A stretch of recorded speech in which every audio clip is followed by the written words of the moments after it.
Tonight, Kordell Stewart gets the 6th start of his young National Football League career at quarterback. And he is fresh from an accomplishment of legendary implications. 1 week ago, Stewart accounted for 5 touchdowns in leading his team from 21 points down to a victory on the road at Baltimore. And tonight, the Pittsburgh Steelers, 3-2 for the season, host the Indianapolis Colts at 0-5. And good evening, everybody. I'm Verne Lundquist, along with Pat Haden and Mark May. Welcome on a spectacular Sunday evening to Three Rivers Stadium in Pittsburgh. Colt quarterback Jim Harbaugh told us yesterday, "I have never been 0-5 in anything in my life, and I can't begin to tell you how badly it hurts." Among the lowlights thus far this season, the Colts blew a 26-point lead on the road and lost at Buffalo. Thus, an 0-5 season as they come into tonight's game. Pittsburgh, on the other hand, 3-2, feeling really good about themselves. And Pat, not only getting good quarterback, but really astute coaching from Bill Cowher. Well, you know, I think this NFL season is not even half over, but it's been characterized to me by at least 3 things. One, some great running, particularly by the AFC running backs, a lot of close ball games, and thirdly, some terrific coaching, including here in Pittsburgh, where Bill Cowher, I think, has done a sensational job, not only replacing some departed stars like Chad Brown and Rod Woodson, but really nurturing his young quarterback, Kordell Stewart. You know, it seems like he's been around for a long time, but it's only his 6th start. And last week could have been a dreadful game for Kordell Stewart. Threw 3 interceptions in his first 8 passes, but he was not benched. He was not screamed at. A lot of patience shown by Bill Cowher, and I think it led to a lot of confidence in Kordell Stewart by his teams, and I think really a turning point in his career. And Mark, you know, as good a job as Bill Cowher has done, he's got those 2 wins in a row. Lindy Infante's got some real problems with this Colt team. Not only problems, Pat, he's got a tremendous amount of pressure on his shoulders, and the Colts have started off 0-5 for the 6th time since 1974. 4 out of 5 of those times they started off 0-5, the head coach was not roaming the sidelines the following year. He must dig himself out of this trench, and he can do that by getting the ball to this guy, their running back, Marshall Faulk. He's a legitimate superstar in the league. Every season he's been in the league, he's had over 1,000 yards combined rushing and receiving. But he's only carrying the ball 16 times a game this year. And any marquee back would like to carry the ball much, much more. So look for them to get the ball to Marshall Faulk. And the guy to get him the ball will be their quarterback, of course, Jim Harbaugh. Now, he hasn't had a stellar season this year, and the magic hasn't been there. The Colts have only scored 66 points this season, an NFL low, and Jim Harbaugh's only thrown for 1 touchdown pass. But he needs help from his supporting cast. And the Colt quarterbacks have been sacked 22 times. And Verne, Jim Harbaugh's been the recipient of 19 of those sacks. That's right, Mark, and that is number 2 in the league behind only Jeff Blake at Cincinnati. A splendid night. Let's go down on the field and check in with the 4th member of our commentary crew, Craig Sager. Well, thank you very much. Coach talking to his team right now. Let's go. Hey, listen now. Let's go, baby. Hey, let me tell you something. Don't wait around. From this kickoff, a motion together, feed off of it, 60 minutes. Let's go. Coach, we talked about last week's second-half comeback perhaps being a defining moment for the team. Have you noticed momentum throughout the week or in practice carrying over? Well, that's hard to say. I think the most important thing is that we pick up right where we left off. I don't want to go through any laws, and our team has understood that. So if we can get a good start, then, yeah, maybe we did. All right, thanks a lot. Good luck. Let's go back upstairs to the...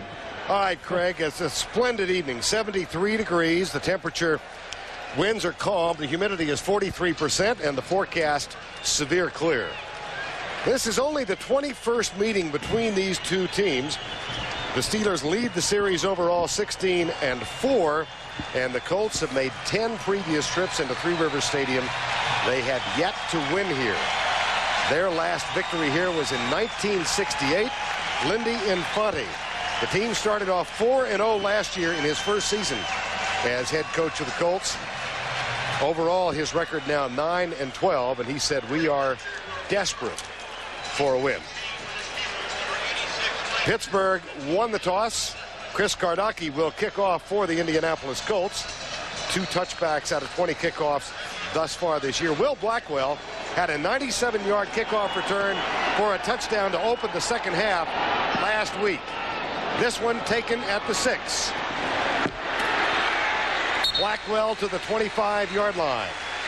The tackle made by Chris Hetherington of Yale, number 44. Now Kordell Stewart, last week at Baltimore, threw 3 interceptions his first 8 passes. Came back strong in the second half. Bettis and Tim Lester in the backfield. Yancey Thigpen and Charles Johnson, the wideouts. And Mark Bruner, 4 touchdowns in his 7 catches this season. Dermontti Dawson, his 137th consecutive start tonight. Backs in the eye on 1st and 10. The toss to Bettis. Lester leads the way. But a nice defensive job by Diedrich Mathis, number 23, on the corner to stop Bettis. Mathis getting the start tonight, and we check their defensive alignment. Al Fontenot, Tony Bennett at the ends, McCoy and Johnson the tackles. And the linebackers are problems tonight. 2 of the starters, Stephen Grant and Elijah Alexander, on the inactive list because of injuries. Steve Van Der Ahe gets his first start as a rookie. And there's a look at the secondary. 2nd down and 10. Stewart with time. Goes deep for Thigpen. Good coverage from Carlton Gray, number 26. And it'll be 3rd and 10. Well, you know, unlike the Colts, the Pittsburgh Steelers team has a football identity. They're a run-the-football team. They're a defend-the-run-the team and attack both lines of scrimmage. They lead the league in rushing and in rushing defense. And whereas the Colts, Verne, I think, are really struggling for an identity. Are they a passing team? Are they a running team? They really haven't distinguished themselves yet. Jerome Bettis on the sideline and getting medical attention. Out of the shotgun now, George Jones with 4 wide receivers. And Stewart gets a little bit of pressure. Tip. Incomplete. As Robert Blackman had a chance for the interception. That reminds you of the playoff throw the Colts just missed 2 years ago in the championship game. That close. They don't want him to be that close out there, but this offense of Pittsburgh will definitely miss Jerome Bettis. They need him back in the game. It takes pressure off of quarterback Kordell Stewart. On the replay, you're going to watch right here, wide receiver Charles Johnson is going up for the ball, gets tipped. The defender almost comes up with it right before the ground. Robert Blackman, great athleticism on the play by the safety. Josh Miller on to punt. He had a spectacular afternoon in Baltimore, averaging 50.5. And this one is not as spectacular. It will be returned by Stabline, who counter punches out to midfield. So excellent field position for the Indianapolis Colts. Chris Oldham makes the tackle. And the concern with Jerome Bettis, who came out of the lineup. Now Jim Harbaugh, as Bettis sits down. There was some question after Harbaugh was benched by Lindy Infante at halftime last week as to whether he would be the starting quarterback. But Infante rather emphatically said earlier in the week, he is my starter. Falk and Crockett in the backfield. 2 rookies in the offensive line, Glenn and Meadows. 1st and 10. Marshall Falk cut back at right tackle, picks up a couple of yards to the 48-yard line. Earl Holmes, number 50, makes the stop. Joel Steed might be the best nose tackle in the league, so say his coaches. And the Levon Kirkland having a Pro Bowl season so far. Greg Lloyd off form after sitting out all of last year with an injury. And Wolford Carnell Lake gets a start at right cornerback. Chad Scott, the number 1 draft pick, injured after the first game. That has been a problem spot. Randy Fuller also injured and inactive tonight, who plays right corner. 2nd down and 8. Harbaugh. Complete on the right side to Sean Dawkins, number 87. And Donnell Wolford, number 21, makes the tackle. Well, you know, for the Colts at 0-5, every facet of their game needs to be better, and every player needs to play better. And Jim Harbaugh was saying that to us yesterday, saying, hey, we all have to be playing. We can't be worrying about the other guy. I have to play better. I need some big plays out of my game as well. Among the lowlights, look at the penalties this season. 14 of those 38 penalties came in that loss at Buffalo. 3rd and 2. Blitz. Harbaugh with a lot of time. Has the first down. Let's see. Nope. His knee touched down before the ball hit the ground. And I think that's going to be about a foot short. Yep. Yeah, I think, again, when you're 0-5 in these situations, if you're short, you go for it. But, you know, some of the magic that the Colts have had the last couple of years just is not quite there. These are the kind of plays 2 years ago that Jim Harbaugh would scamper for a good 15 yards, come up with some big pass plays, but they have not had those moments this season. They will go for it on 4th down. They are 1 of 5 on 4th down attempts this season. And remember how good Pittsburgh is against the run. Number 1 in the league. And they've stopped all 3 4th down efforts against them this year. Falk, he broke it. Myron Bell makes the tackle, but Falk gets to the 25. A gain of 16. That's a great job by the right side of the offensive line, getting low, rooting them out, digging out those blockers under the defense and pushing them back. And when you've got a short, condensed area and short yardage and goal line, you can have a big run because everybody's in a short period right there. They're in a short area. Marshall Falk bursts through, gets some great blocks on the right side of the line, picks up the 1st down for the Colts. And they need to see a lot more of Marshall Falk, just like you were saying, Mark. And they have to feed him the ball, I think, a good 22, 23 times. 5 games, 4 offensive touchdowns for Indianapolis this year.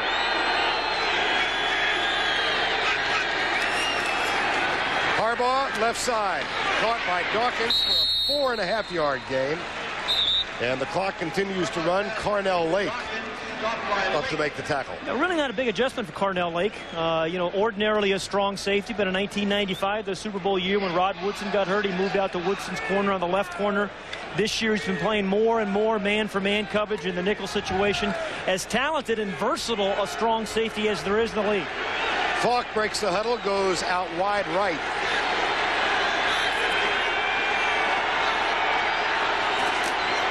The handoff to Zach Crockett as they test the middle. And Jay Lewinberg leads the block. That's inside the 20 near the 17-yard line. And that's tough area to get that short yardage. You've got a 300-pound nose tackle like Joel Steed. He can stuff the middle. He takes up 2, and it's tough to push him back in there. When you want that short yardage, you can't get it up the middle. You've got to go outside on the Steelers. It's tough to get it between the 2 guards. He's like hair in the sink. He kind of clogs things up there in the middle. Remember those great nose tackles in the 70s, Curly Culp and guys like that? He's almost like a Curly Culp type because he's so big, strong, and fast. You saw the graphic on the red zone offense. Inside the 20 now, 3rd and 3. Timeout. And he's running out of time. Play clock had run down. 9:53 to go in the opening quarter, the first drive of the evening for the Indianapolis Colts when we come back.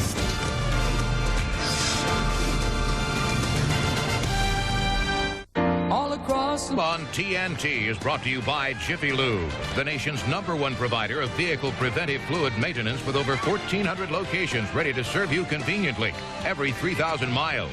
By Applebee's, America's favorite neighbor. You belong at Applebee's. By BMW, the ultimate driving machine. By Tylenol, the pain reliever hospitals use most. And by Slate's Dress Pants.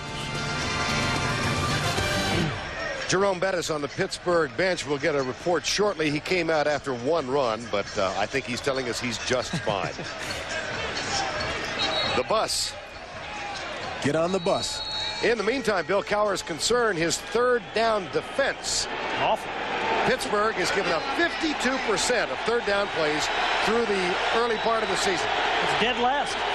3rd and 3 here. Blitz threatened.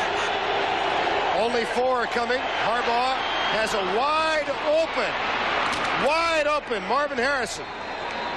Touchdown. Only the 2nd touchdown pass by Jim Harbaugh this year, but Mark, that was a well-executed drive. You know, they got to use the wide receivers. They got Marshall Falk involved, and they got their 2nd-year receiver, Marvin Harrison, the guy in motion, number 88. This guy had a terrific rookie year a year ago, just kind of a little zone pattern. It wasn't anyone near him, really a mix-up on the coverage, it looked like. And then what I liked to see is just he darted right up the middle, split the defense for the touchdown. Good play. He's their leading receiver on this team, and when they have to have it, they go to him. Last year's #1 draft pick, his 2nd touchdown catch of the season, and the Indianapolis Colts take an early lead. They stop Pittsburgh 3 and out. They get an 11-yard punt return. They go 50 yards, and the touchdown from Jim Harbaugh to Marvin Harrison. First quarter here at the Confluence. Got it in early. And the kickoff. It's a race every time we come here.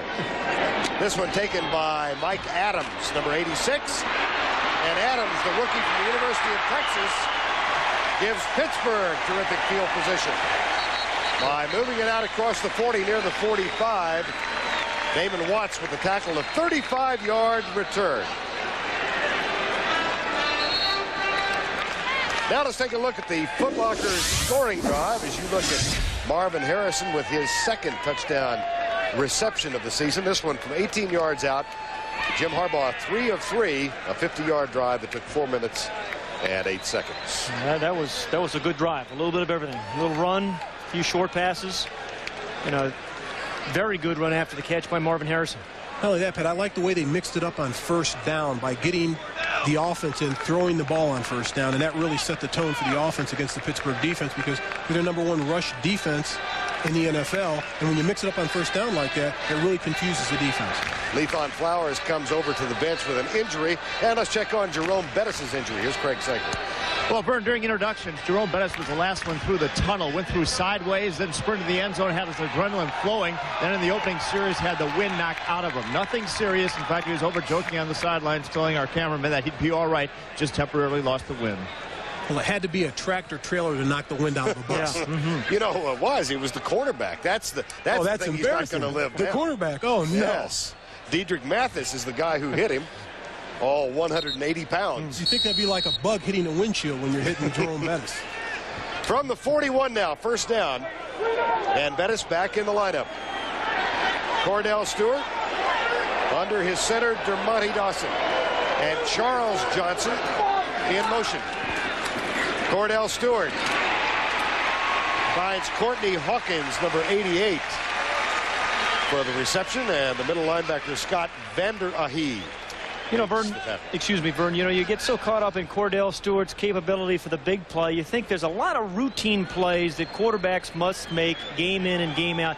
Now, that's just a little routine play, you know, 10, 11-yard gain, but you have to make those. And I think the thing that surprised people about Kordell Stewart is his accuracy.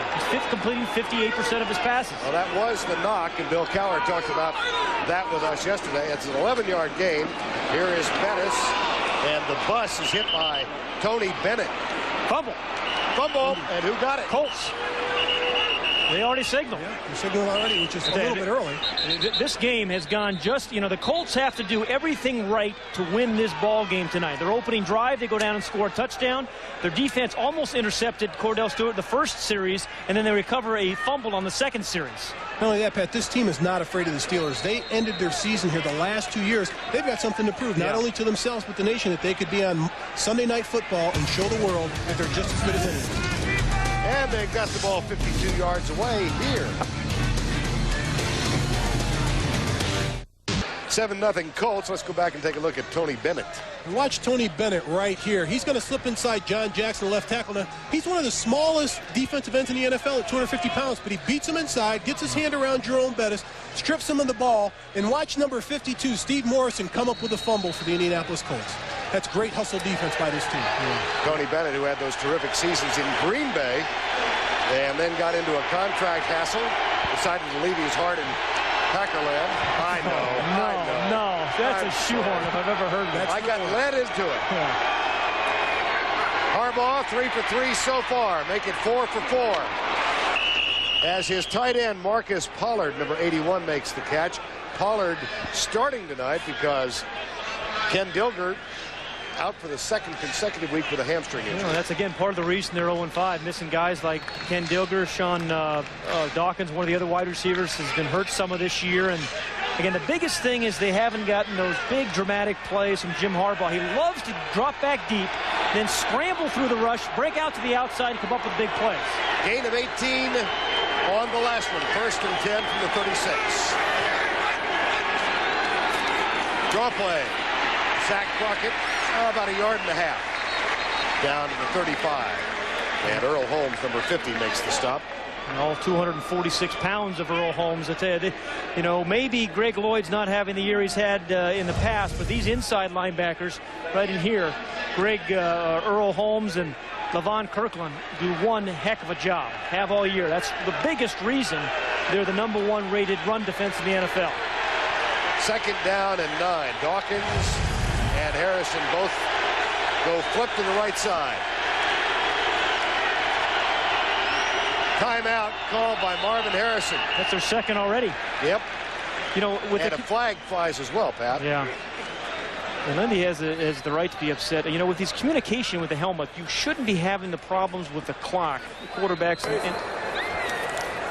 There's no infraction on the play. A timeout by Indianapolis was called prior. That's their second charge timeout. Time has been taken by the Colts. They did so because the play clock winding down to 0. We'll be right back. Sunday, but Thursday night we got something boiling in Kansas City as Junior and the Chargers take on Elvis and the Chiefs. Pro football tonight, 7 o'clock Eastern time. On Thursday night, we'll be along with 8 o'clock with the kickoff. And the Broncos, Kansas City and San Diego fighting for the second place berth behind Denver right now. Second down and 9. Colts, they lead it 7-0. Backs in the eye. Marshall Faulk. Blitz coming from the Steelers. Harbaugh will tuck it. Little shovel pass forward. And he's got enough yardage for another first down as Harbaugh finds Marcus Pollard. One of those unconventional throws against Mark by Jim Harbaugh, which kind of, you know, I think it sparks him. It sparks his team. I mean, there are a few guys who love to play this game as much as Jim Harbaugh does. This is kind of one of those underhand flicks. He loves to run up through the rush, kind of pushes it out there to Pollard. Now Harbaugh's 5 for 5. He's hot tonight. It's like a little shovel pass. We've seen it work this year, but it wasn't so successful for Brett Favre, so it's kind of dangerous to use it. First down and 10.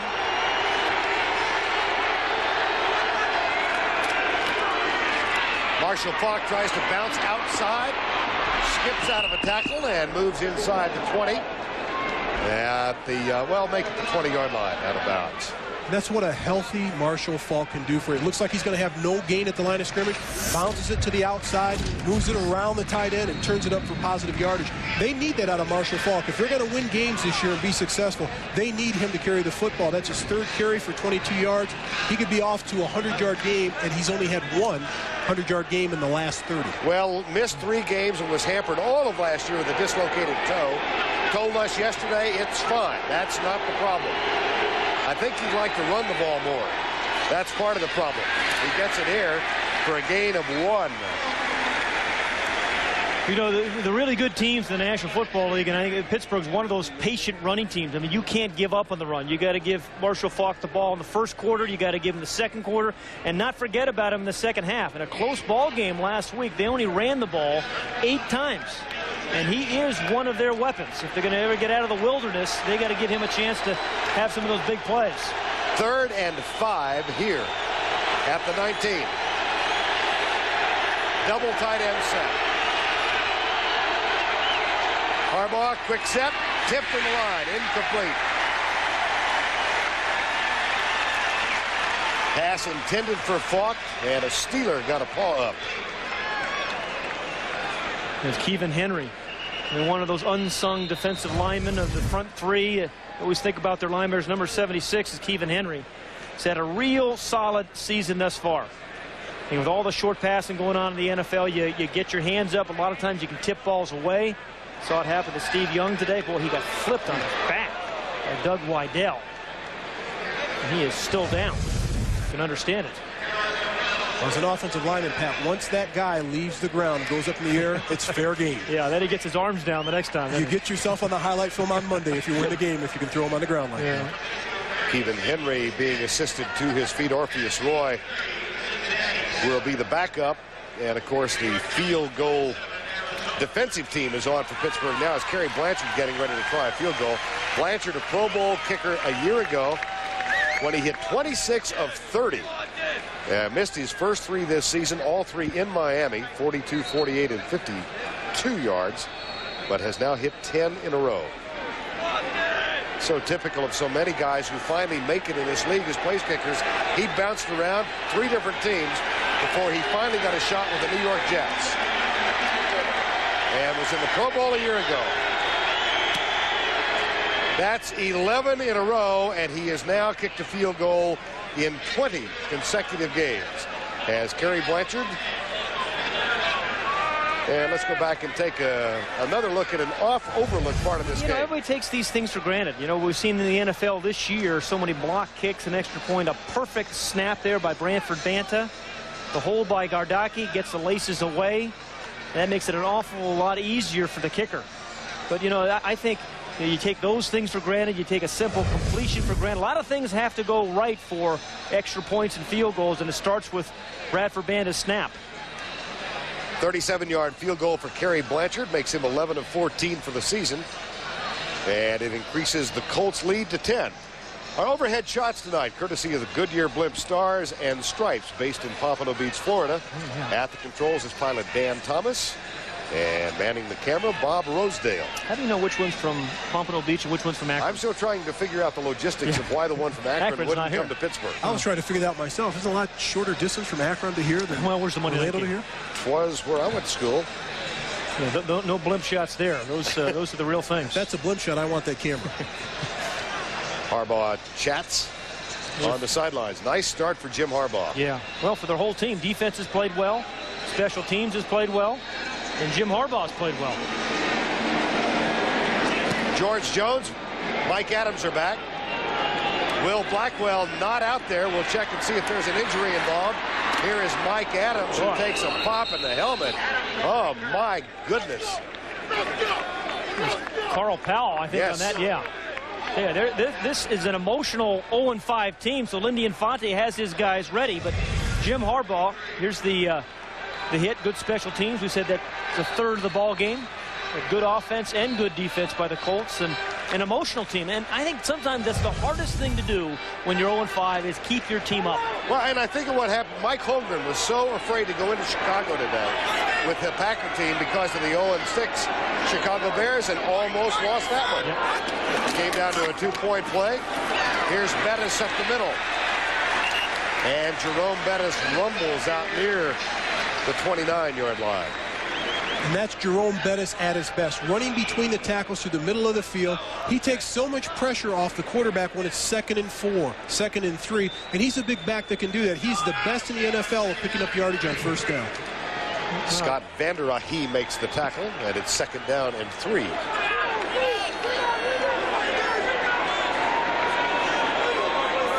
Lester, lead block, right side. Bettis cuts it back, has a first down at the 36-yard line. You mentioned the lead block by Tim Lester, and one of those unsung heroes, that blocking back that all the good running backs in the league have. There he is, Tim Lester. And Jerome Bettis was saying to us yesterday, hey, I have a certain pace to my running style, and Tim Lester knows that pace, and wherever he goes, I follow him. And he is a very good lead blocker. But last year, Jerome Bettis went to the Pro Bowl, and Tim Lester followed him. He took him over and paid for his whole trip. 1st and 10, Steelers trailing by 10. Play action. Stewart looks deep for Charles Johnson. You think they didn't do that a few times in Colorado?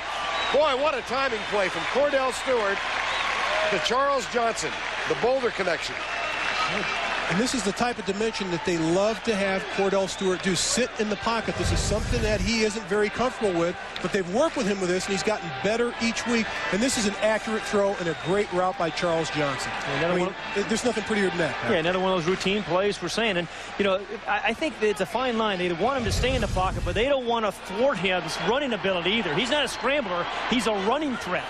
That is a gain of 18 and a first down and 10. Bettis does a little shuffle behind the line. Quentin Coriat, number 55, right linebacker, makes the tackle. Let's check in with Craig Sager. Well, Verne, kickoff return man Will Blackwell suffered a sprained right ankle. They tried to tape it on the sidelines, not successful. He is now walking into the locker room. His status is questionable. Meanwhile, on defense, safety Lethan Flowers has a right knee sprain, and he will not return. 2nd down and 9. Thank you, Craig. Ball at the 44. 3:12 to go, opening quarter. Blitz coming by the Colts. Bettis goes right by them and moves the earth as he gets to the 30. That is the magic bus, Jerome Bettis. Again, good lead block by Tim Lester, running behind one of those great offensive lines in the National Football League. And for a big guy, 243 pounds, he can get started very quickly. But watch what these guys do up front. The blitz by Vander Ahe runs right by him. Dermody Dawson knocks it. The lead block there, right there, was really good. Once again by Tim Lester. Where he goes, Bettis follows. First down and 10 at the 30. And knowing a good thing, they give it to Bettis again. He's inside the 25 to the 24. 3 of his last 4 games, 100 yards plus. An amazing thing that happened to him with the Rams when he fell out of favor. Had the 2,000-yard seasons, then all of a sudden almost disappeared before the trade. But, you know, Mark, it just shows you how you need that offensive line. He didn't really have that dominant offensive line with the Rams. He does here. Well, with free agency, you have to keep a core lineman. Bill Cowher, the head coach, said that's the one position where you need guys to work together. 2nd down and 4.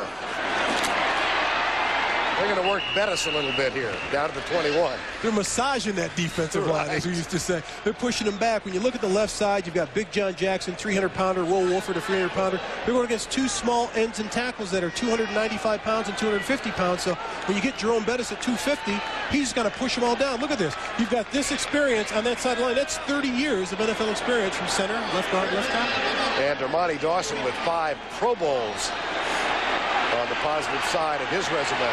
I just checked Mark's math. He's absolutely right. That added it to 30. Good education. See, it's homegrown. I've got fingers and toes. John Whitman checks in now on 3rd and 1. Kordell Stewart, little flip to Bettis, and the play works. Holy cow. Cute play. You know, whoa! And a great call by Chan Gailey, because Kordell Stewart last week ran 4 quarterback sneaks.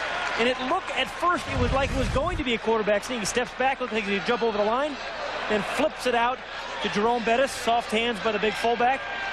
But that play was really a result of the 4 quarterback sneaks of last week. That is a really nice setup. I'll tell you what, that gets the defense on their hunch. Now they don't know if they should rush in there and try to attack the quarterback or go after Bettis in each play. And a 1st down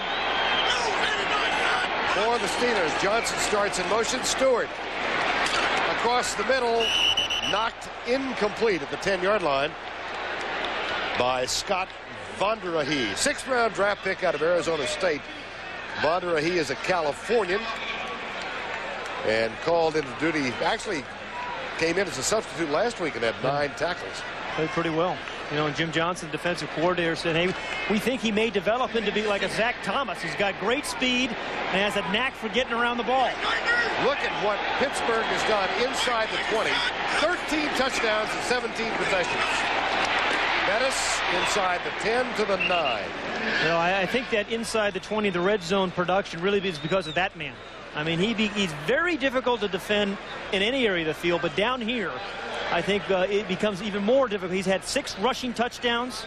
He's thrown for 7, accounted for 13 of those 16 touchdowns. But right down here, particularly in the 3rd down situation, which he has now, the most difficult man to defend right now. Communication problem for Kordell Stewart, and they're going to let the time expire to end the quarter, disappointing the fans in that end of the stadium.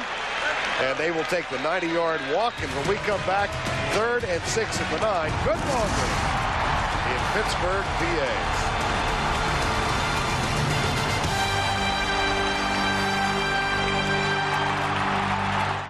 Pittsburgh, Pennsylvania, Three Rivers Stadium. The normal sellout crowd gathered here and urging the Pittsburgh Steelers on. They trail the Indianapolis Colts by 10. However, the Steelers with a 3rd and 6 from the 9. And Kordell Stewart will have 4 wide receivers at his disposal. Yeah, not only do you have to worry about those 4 guys, but this is the particular situation where he is a real threat to run the ball. 3-man front for the Colts. See if they bring 4. They do not. They bring 3, and one of them goes right by Kordell Stewart, who catapults inside the 5, but I think he's a yard short. Yeah, they had that spy technique. Sammy Burroughs, the linebacker, was spying Kordell Stewart. You see that more and more when they play against Kordell Stewart, and that did a great job there of the spy.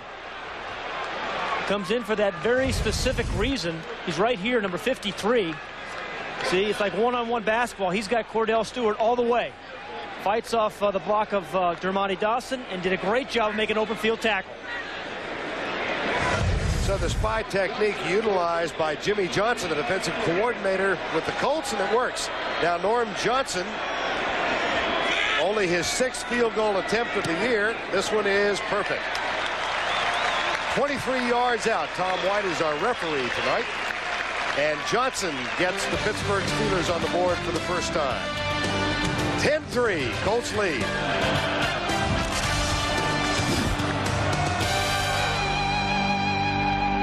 Over Sunday night and a spectacular evening here in Pittsburgh. Norm Johnson, who just kicked that 23-yard field goal, getting ready to kick it deep to either Aaron Bailey or Lamont Warren. Here's Johnson's kick. This will be taken by Bailey, number 80. And he's a speedster out to the 27-yard line. Yeah, this will be the worst field position that the Indianapolis Colts have had. They've had drives of 50 yards and 52 so far. And offense, their big question mark, and they've done very well thus far. Well, the two guys that had to produce tonight are Marshall Faulk and Jim Harbaugh. Marshall Faulk's only run it 4 times, but 23 yards. Jim Harbaugh's been almost perfect. 5 for 6, 56 yards and a touchdown. Pittsburgh comes back with the bus. Yeah, and I'd keep feeding the ball. 10 carries, 49 yards. They're going to keep feeding them. They run the ball whether they're ahead or behind. Harbaugh under his center, Jay Lewinberg. Quick opener to Zach Crockett, number 32. And he's spilled as he gets to the 33-yard line. Well, Jim Harbaugh, again, just as enthusiastic a guy as you're going to find in the National Football League about playing. And you mentioned it, Verne. He said, I've never been 0-5 from Little League football on. It's killing him. He said, we all have to play better, and I have to come up with some more big plays. Lindy and Fonte seconded that, said what we're missing this year are the magical plays, of which Harbaugh is capable. Perhaps here. Out to the 35, maybe the 36-yard line. Jim Harbaugh injured in last week's game, then benched at halftime. But tonight, he's been perfect thus far. Finds Dawkins. Finds Dawkins again. Harrison for the touchdown. And then Marcus Pollard, the tight end. Allow me to mention Lee Grosskopf when I see the shovel pass. But, he's also one of the toughest quarterbacks in the National Football League. 3rd and 2. Whoops. You know, they had 4 false start penalties last week alone. I'm talking about the Colts. And this is a team that has been... false start. Number 64 offense. Going prior to the snap. It's a 5-yard penalty. 3rd down. Most of those false starts have come with the 2 rookies on the line. This time, it's the veteran Doug Weidel. Yeah, that surprises me. He's the elder statesman out there. He's supposed to keep these guys in line, but they've had 38 penalties thus far, and 12 of them have been between Adam Meadows, the left tackle, a rookie, Tarek Glenn, the right guard, another rookie. 3rd and 7.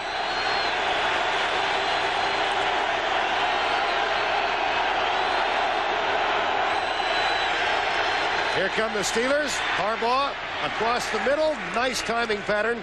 And he finds Aaron Bailey, number 80. Remember, Mark, last week we were watching the tape of the Colt, and Jim Harbaugh got really upset with his receivers because they didn't read the blitz and they didn't make the sight adjustment. Well, this time, Aaron Bailey sees the blitz. There's the sight adjustment on the slant route, catches the ball for the 1st down. A week ago, they didn't make that play. Tonight, they do. Well, I think a week of chastising by head coach Lindy and Fonte really did wonders for this team because they're picking up the blitz magnificently on offense.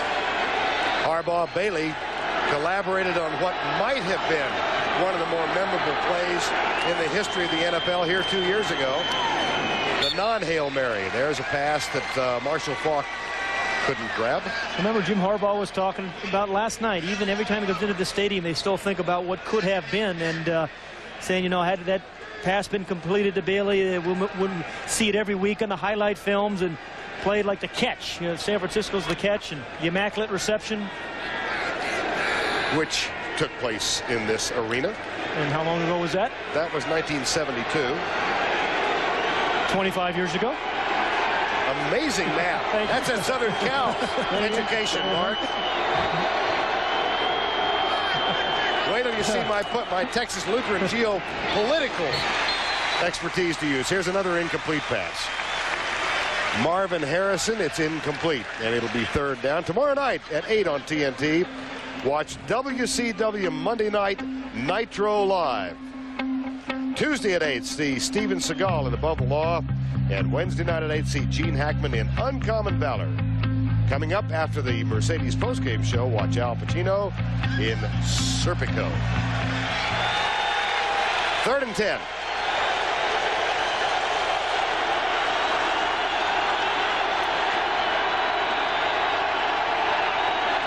Steelers do not blitz. Harbaugh with a lot of time finds the open man.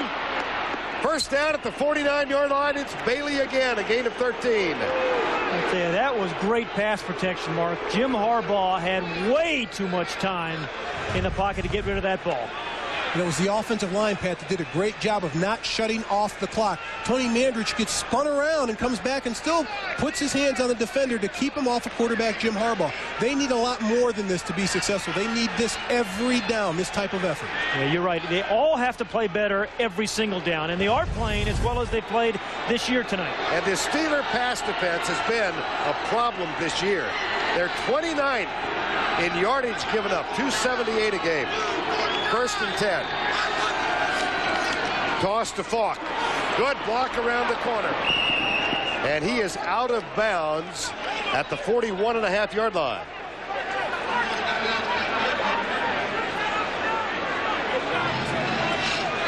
Jim Haslett, the defensive coordinator of the Steelers, has a lot of weapons to be worried about tonight. And they're performing like they haven't performed much this year. Marshall Faulk, the wide receivers. Jim Harbaugh is keeping plays alive. He's got a great run defense, but they've been subject to some big plays in the passing game. Now, this is a Colt team that missed 3 field goals and lost the opener at Miami. They were then blown out by New England and Seattle, blew the 26-point lead at Buffalo, and had a chance to win last week against the Jets. So it is still an 0-5 team, but it's a team, Lindy and Fonnie telling us last night as Greg Lloyd makes this tackle, that has not lost its purpose this year. And that's what they have to do. They have to stay motivated and they have to stay focused. I was 0-5 with the Redskins in '81. We came back and we were 500, 8-8, only one of 3 teams to get to 500 or better. And this team can do it. They've got the ability. They know they can do it. They've been in the playoffs the last 2 years. Unfortunately, their season ended here at Three River Stadium, but they know they can go out and win. They've had here's the kind of mountain they try to climb. 108 teams have been 0-5. None have made the playoffs. That's in the history of the league.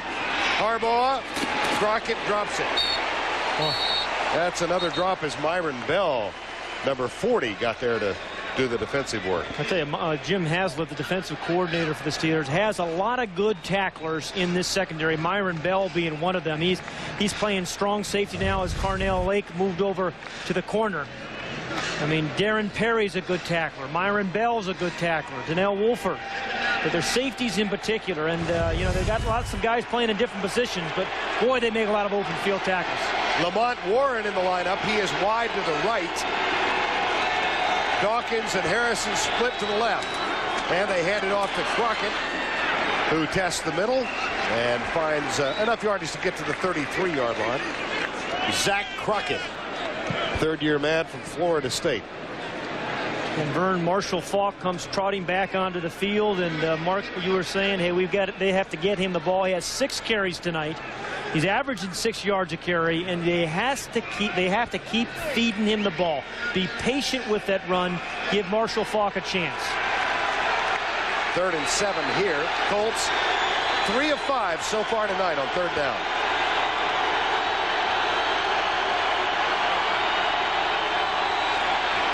Harbaugh intercepted.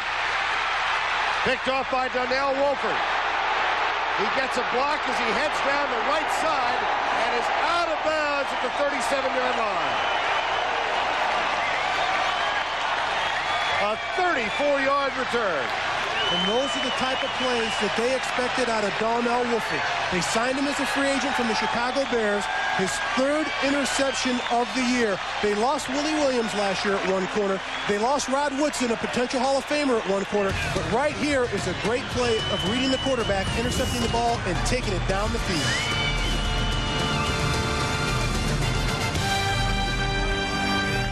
Donnell Wolford and the best field position of the night now for the Steelers. They've got John Whitman and Jerome Bettis in the backfield, and Bettis, as a flag, accompanies him to the ground. Picks up a couple. Let's go back. Let's check the flag first.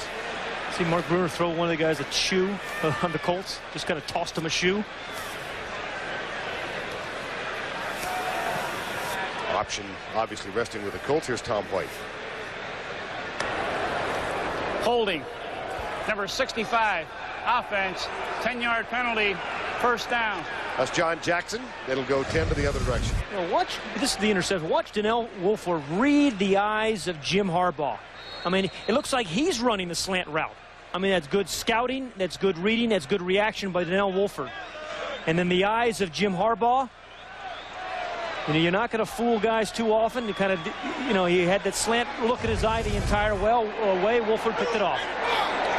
Backs in the eye from the 50 now. Kordell Stewart dances up in the pocket and collision at the 30-yard line. No flag. Well, it sure looked like one. There should have been one. Carlton Gray, number 26, got tangled up, to say the least.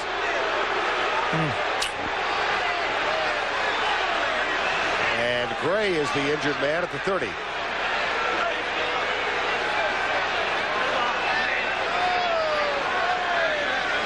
Time called because of the injury, so time on the field. It'll be 2nd down and 20 when we come back.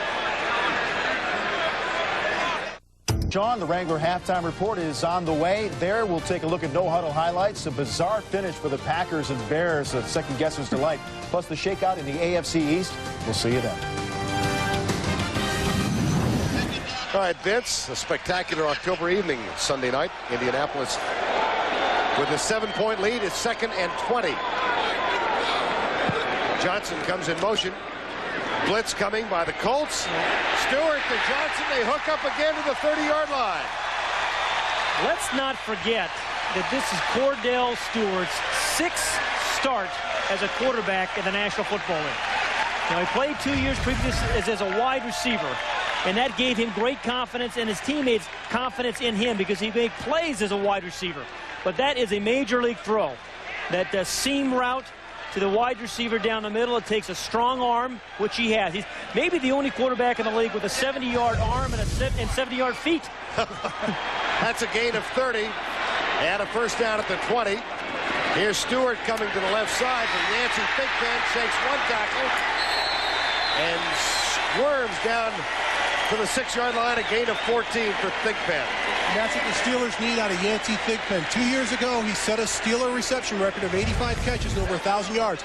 Last year, he was injured. Now he's coming back to his old form. Good route by Thigpen here, but watch him shake the defender there and get the positive yardage. Fighting for that extra yardage. That's what every Steeler does on this team offensively. Carlton Gray injured on that collision at midfield before the 2nd and 20 conversion is on the sideline and apparently okay. Damon Watts has taken his place at left cornerback. 1st and goal, a chance to tie now for the Steelers. Here's Bettis with Lester leading the way. And Lester with a block. Oh, it was a beauty. You heard it up here. Oh, what a beautiful play.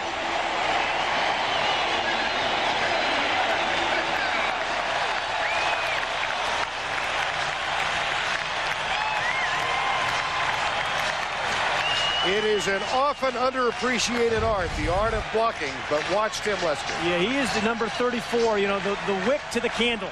I mean, he just clobbers Robert Blackman, the strong safety. Spun him around. The Bus gets his 2nd rushing touchdown of the year. There is a terrific job of getting the center snap down. Kordell Stewart.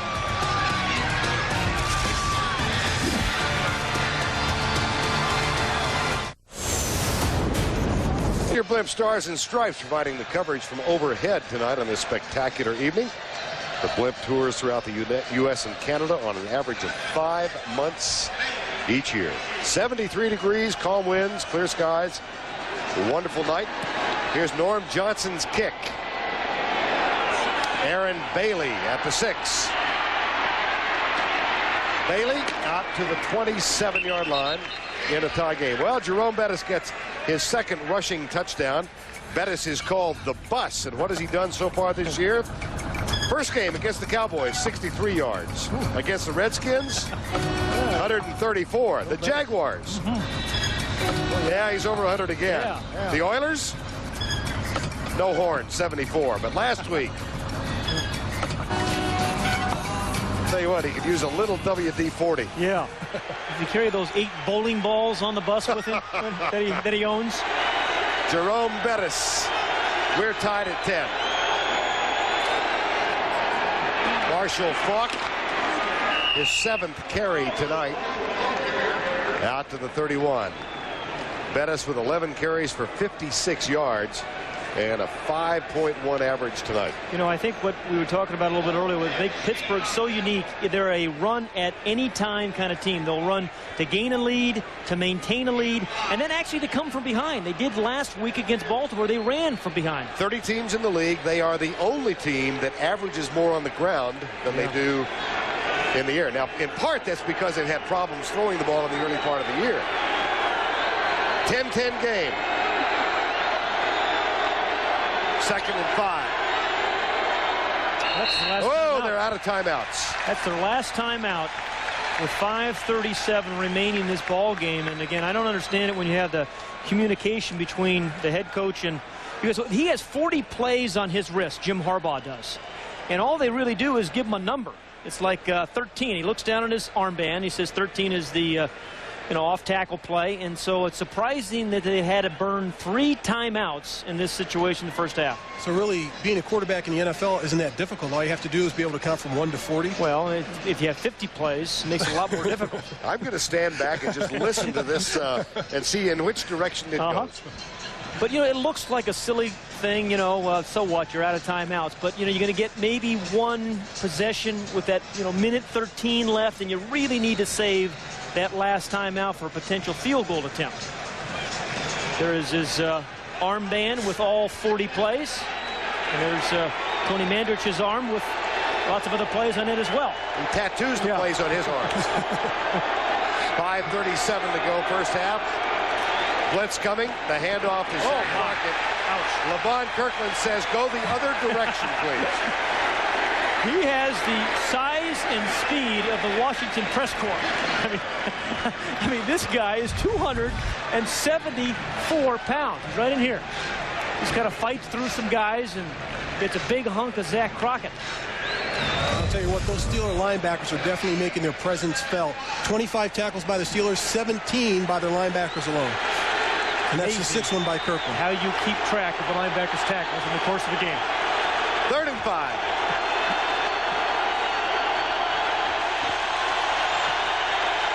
Stunts by the Steelers. Harbaugh goes left. Ball tipped over the back. Tipped by Chris Oldham. A flag is down. Muy late. And very tardy.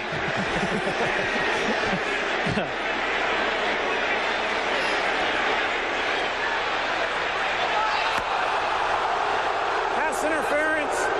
Number 24, defense. That's a first down. Okay, right here in the slot is number 24, Chris Oldham. Well, that's a close call. I have to admit, I think that's a good defensive play by Chris Oldham. But it's that contact after 5 yards. If he's got a hold of him or his body's up against him before that, after that 5-yard cushion. Oh, way to spoil the fun, Mark. Roosevelt Potts in the backfield now, number 42. And Harbaugh started to call timeout. Realized he couldn't, throws up a balloon and gets away with it. And then we were just talking about, hey, it seemed like a silly little thing. You're out of timeouts. But he tried to call his 4th timeout. It happened in a Colorado game a few years ago. He is upset. He's livid. And he should be. I mean, all they have to do is call on the plays, again, as we said, 1 through 40. Give them a number a little bit earlier, and they don't have to worry about it. Yeah, no timeout. Then he realized there's none left.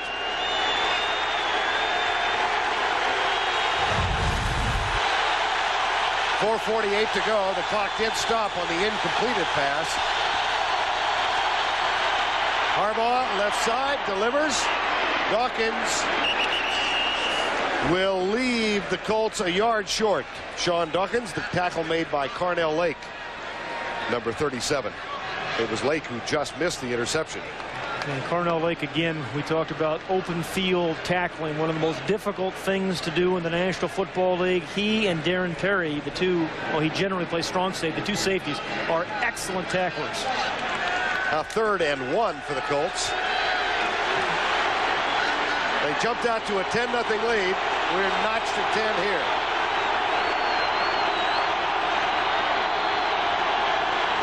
Bailey in motion. Play action. Rush coming. Fumble. Picked up by the Steelers' Kordell Lake. And Lake has a beat on the end zone. Touchdown. 36 yards.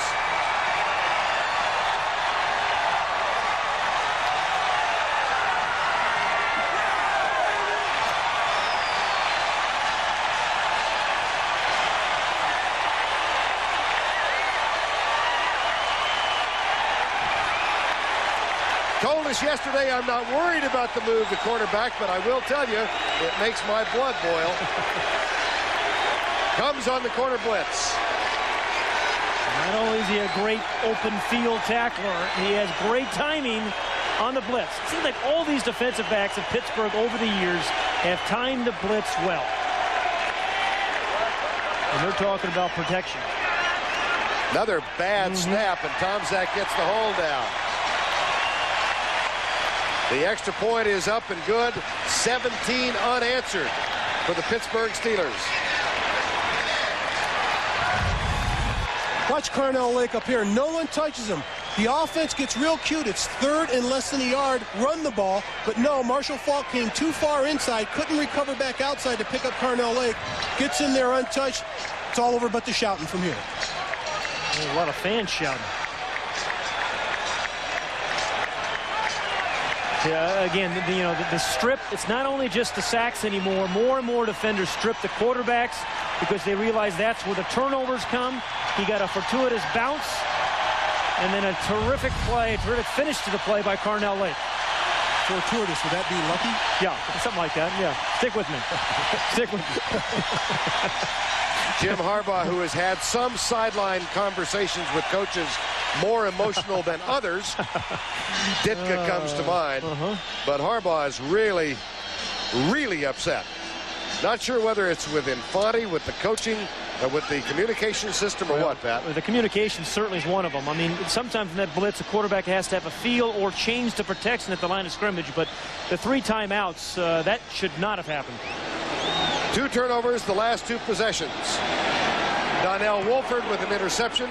Harbaugh with a fumble, and the recovery by Kordell Lake. 36-yard touchdown. Here's Bailey.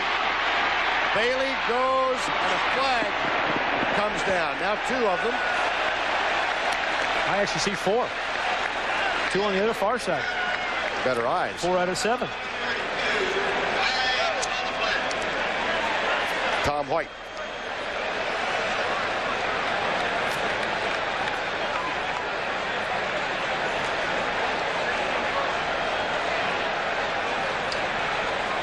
Marcus Pollard tries to eavesdrop. We have multiple fouls on the return.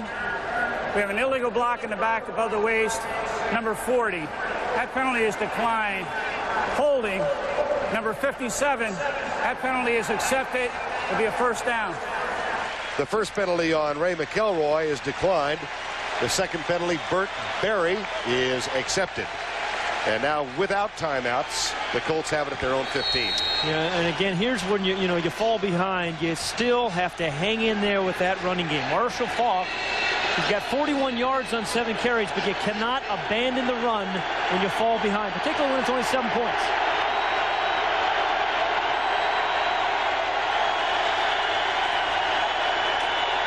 Play action. Harbaugh has to scramble. This will be brought back because of a holding call. It was nearly unanimous.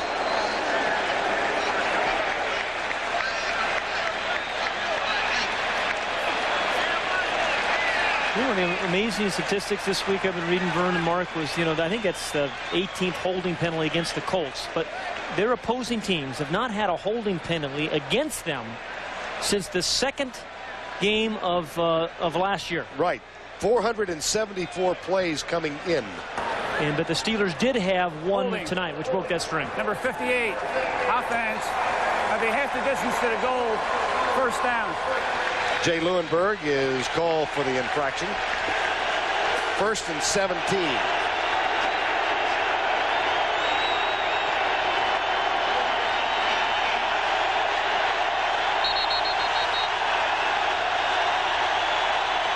Reset the clock. Reset the clock. Yep.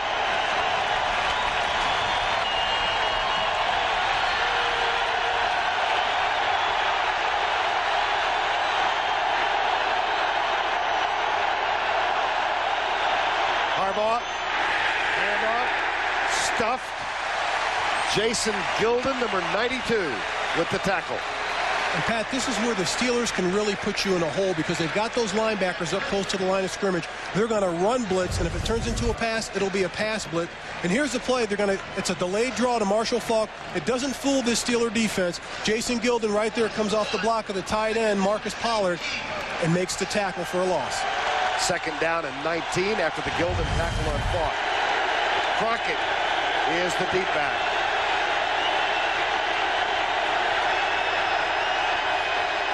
Here comes the blitz again from the end zone. Harbaugh lets it go left side. Oh. It's caught. Dawkins, Kordell Lake in a battle, and Dawkins falls down after the contact at the 13. That is a great play by Sean Dawkins. I mean, that ball had to be thrown early by Jim Harbaugh, and he's been battling some injuries this year. And he does a terrific job of saving an interception by driving back to the ball. If he doesn't come back, Kordell Lake makes his second big play of the game. Did injure his right ankle, it looks like. But that was a heck of a route by Sean Dawkins. Now 3rd and 13 for the Colts. Situation fraught with danger for Indianapolis. Harbaugh steps up. Here comes the pressure. They got him. 4th down. Good time to take a sack, Mark. You don't turn the ball over there. Good time to take a sack and not force it. Yeah, but Pat, you have to question sometimes why they run such deep routes, the Indianapolis Colts. On that play, they only needed 15 yards or so for the first down. He's got wide receivers running those 20-yard routes that gets the quarterback in trouble. Steed gets his first sack of the year. We reach the 2-minute warning. Another shortcut to small business success from mailbox. And Jim Harbaugh did not have enough time to throw this ball. Look, he's stepping up in the pocket. Line does a decent job, but there's no one open down the field. And those Pittsburgh Steelers just know how to surround you. They keep coming and coming and coming with the blitz. Yeah, and he injured his left ankle. They were working on the sideline. And this is a guy came in with a bruised hip, and now it hurts his ankle. Been beaten up this year. Gardocki to punt. Courtney Hawkins waits for it at the Pittsburgh 48-yard line. One hopper to Gardocki. Wow. What a terrific punt. Woo. That drives Hawkins all the way back to the 34. Like a shortstop. But he outkicked the coverage. And here is Hawkins with the return to the 36-yard line. A 58-yard punt, but a 30-yard return before Jason Belser knocks him out of bounds. And let's take a look at tonight's GMC leaderboard. Dan Marino with another terrific night, maybe his best of the season, and Barry Sanders. He had 2 80-yard touchdown runs. 80 and 82. Can you believe someone questioned Barry Sanders if he could go the distance? I think he proved them wrong today. And Irving Fryer in an Eagle loss with 10 receptions. Well, Kordell Stewart at the 36, play action. Block from Lester again. Stewart tucks it. Oh, ouch. My goodness, ouch. That hurt. Yeah. Quentin Coriat, number 55, I think was the first one there. But the question is, Pat, who did it hurt more? I think Coriat took the punishment on that shot. Well, you know, you learn a lot about quarterback. We mentioned he's smiling. I mean, his 6th start of his NFL career, and you're constantly proving yourself in this league every week, particularly as a quarterback and oftentimes as the head coach. And you've got to play, you know, with your mind, with your heart, and you have to be physical and a tough guy, too. I think you're right.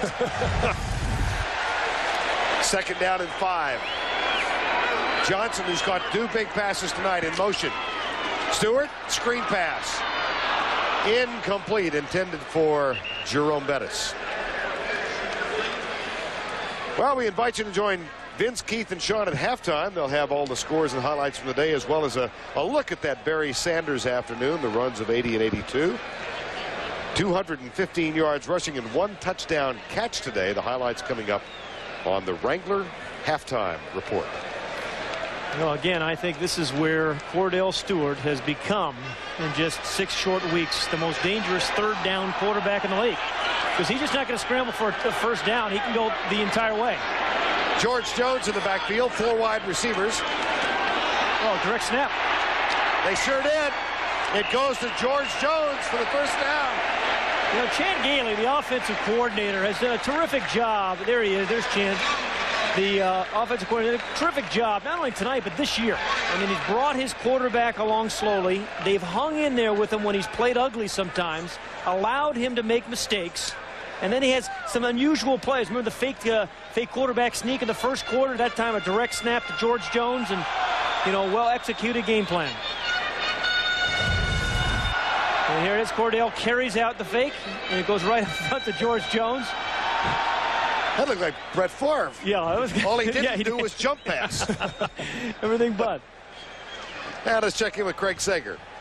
Well, Verne, Jim Harbaugh has a bruised right hip and 2 sprained ankles. He's been walking around, says he's all right, but Paul Justin is warming up. So if they get the ball back, we may see Justin.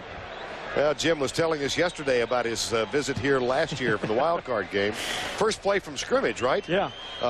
Cracked chip tooth. Chip tooth. 6-stitch gash in the chin. Pinched nerve in the neck. That was on one play. Yeah. And bruised feelings. First down and 10. 17-10 the score. Flag down. Dead ball foul. So we talked at the very beginning of the show of the Pittsburgh team in transition. And Bill Cowher's team, primarily a defensive team until this year. Start. Number 87, moving prior to the snap. It's a 5-yard penalty. First down. That's marked on Mark Bruner, the tight end. But they have become a much different type of team than those dominating Pittsburgh defensive teams. This is a big play team. Kordell Stewart, the wide receivers, Jerome Bettis. On special teams, they've had big plays this year. This is one of those teams, like there are a few of them, that they can beat anybody. Not the best team in the league, but they can beat anybody on a given night. First down and 15. Johnson in motion again. Stewart looking left. Fires it, tipped and incomplete. Courtney Hawkins. Yeah, didn't quite get there. He got hung up with Steve Morrison, the linebacker, did Courtney Hawkins. Every time I see 88, I think of Lynn Swann, you know, for the Pittsburgh Steelers. That's a guy that should definitely, in my opinion, be in the Hall of Fame. No doubt about it. He deserves to be there. Had maybe the most balletic appearance in the Super Bowl I ever saw when he made the catches over Mark Washington in Super Bowl 10. Swann and Bradshaw, stalwart, pretty good combination here in the 70s. Man, not bad. 17-10. Second and 15. Stewart finds George Jones, the rookie from San Diego State, and the tackle made by Jason Belzer, number 29. Yeah, there's another guy, Jason Belzer. Well, you know, good open field tackler. You know, you overlook some of these guys when you're 0-5, but this is a guy that's played well for the past 6 years, and you know, particularly the last 2 years, I think he's really kind of emerged as a very good free safety. From the 27-yard line, it's 3rd and 16. Ordinarily, this is an easy down to defend, except when Kordell Stewart is quarterback. Again, he loads up with 3 wide receivers to the right, 1 to the left. 5-man rush by Indianapolis. Here's Stewart. Dancing out of trouble. Fumble.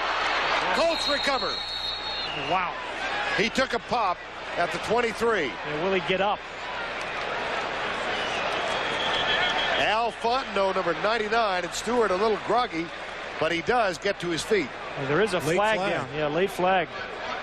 That's one thing that Kordell Stewart needs to learn that he hasn't mastered yet: when to go down, when to slide, and not to take hits like that. He's already taken one from Quentin Corey out earlier in the game. He doesn't need to take another one. And it's funny, before the game, I talked to Mike Tomczak. I said, hey, Mike. Unsportsmanlike conduct, taunting, number 55, Indianapolis. Oh, man. A penalty enforced. First down. Stupid penalty there. Look at that. Oh, wow. Well, here's the hit. Yeah, you're right. You got to get down. I think he was a little bit upset because the last time Kordell delivered the hit to Quentin Coriat. Now he was paying him back, but the taunting is just ridiculous. It was funny, I was talking to Mike Thompson. I said, Mike, how much are you going to play? He said, extra point and field goal. It is a post-possession foul. Yeah, you're right. That's the important thing here. So the Colts do take over, and Harbaugh is back. Draw play. Falk. Out to the 22-yard line. Keep in mind, they don't have any timeouts left as we unravel the final 15 seconds. And Stewart trying to get the senses back. Boulder. Colorado Springs. Yeah. Pennsylvania, somewhere. Marrero, Louisiana. No, that was high school. We have reached halftime. Bill Cowher and Lindy Infante, respective coaches, head to the locker rooms. Steelers score 17 unanswered, and they lead it 17-10. Now let's join Vince, Keith, and Sean for the Wrangler halftime report. Welcome to the Wrangler. Fumbled the football, but this is Kordell moments ago walking off the field at halftime. He's smiling, he looks okay, has his thoughts together, so that is good news, and that's positive video to see. 7, Craig Sager will have more on that big hit that rocked Kordell Stewart just before the break. Keep it here. This has been the Wrangler Halftime Report. Isuzu, builders of the completely reinvented 1998 Isuzu Rodeo. Isuzu, go farther. By Wrangler, real, comfortable jeans. And by Courtyard by Marriott. Welcome back to Three Rivers. Let's check in quickly with Craig Sager. Well, Verne, Kordell Stewart joined his teammates in the locker room shortly after they went in, and at first looked like possibly he just had his bell rung or the wind knocked out of him. However, right now, Coach Cowher says it looks like a concussion. He is staying in the training room. Verne? All right, Mike Tomczak, the veteran who was a starter at quarterback a year ago for the Steelers, but who told Mark May he would see action on holding and field goals and extra point tonight. There's an onside kick. Good catch, Pat. Yeah. Just like that, Norm Johnson. Now, there have only been 4 onside kicks recovered this year in the National Football League. The Colts have recovered 2 of them. Ron Zook, the special teams coach. And, you know, you see this onside kick variation. Kicker kicks it right to himself. Remember, they did it in the Super Bowl 30 in 1995. He lets it go 10 yards. Clever little call by Ron Zook. And the Steelers open the half with a terrific play. Norm Johnson recovers the onside kick. Mike Tomczak comes on at quarterback. And let me address the 2 of you, Pat. Yeah. Maybe you can take it first. What does this do for Pittsburgh? Well, I think you're going to see a lot more Jerome Bettis. I mean, you know, I think Mike Tomczak is an experienced guy, but they're not going to deviate from their game plan with him. You're going to see a lot of Bettis. Mark, what about that hit that Quentin Coriat laid on Kordell Stewart? Well, it was a little late, but it was one of those things that I'm going to pay you back. You got me the first time, and I got you the second time. Well, Stewart. Right there. That's the hit. Coriat was the man who delivered the blow and then found guilty of taunting Mike Tomczak. Draw play, Jerome Bettis.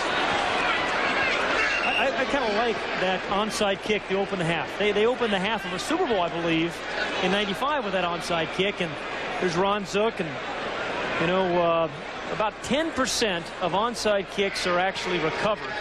There's only been 4 of them this year in the National Football League. Colts have 2, and now the Steelers have 1. And as soon as you see all the white jerseys going back in coverage, you kick it to yourself. Clever little play. 2nd down and 7. Tomczak, 2 of 2 this season. Misses his first pass of 1997, intended for Yancey Thigpen. Mike, of course, in his 13th year now, started out as a free agent with the Chicago Bears. He and Harbaugh both under Ditka at one time. And now I think a different defensive game plan, Mark. I think you come after Mike Tomczak much differently than you would Kordell Stewart. I think you can blitz him with a lot more abandon. The other thing, they can have 8 men in the box because they know Jerome Bettis is going to run the ball an awful lot more. Out of the shotgun on 3rd down and 7. Tomczak pumps once, goes deep, man open, overthrows Charles Johnson.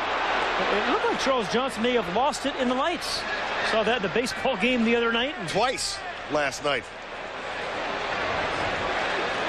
And an update with Kordell Stewart. Let's check in with Craig Sager.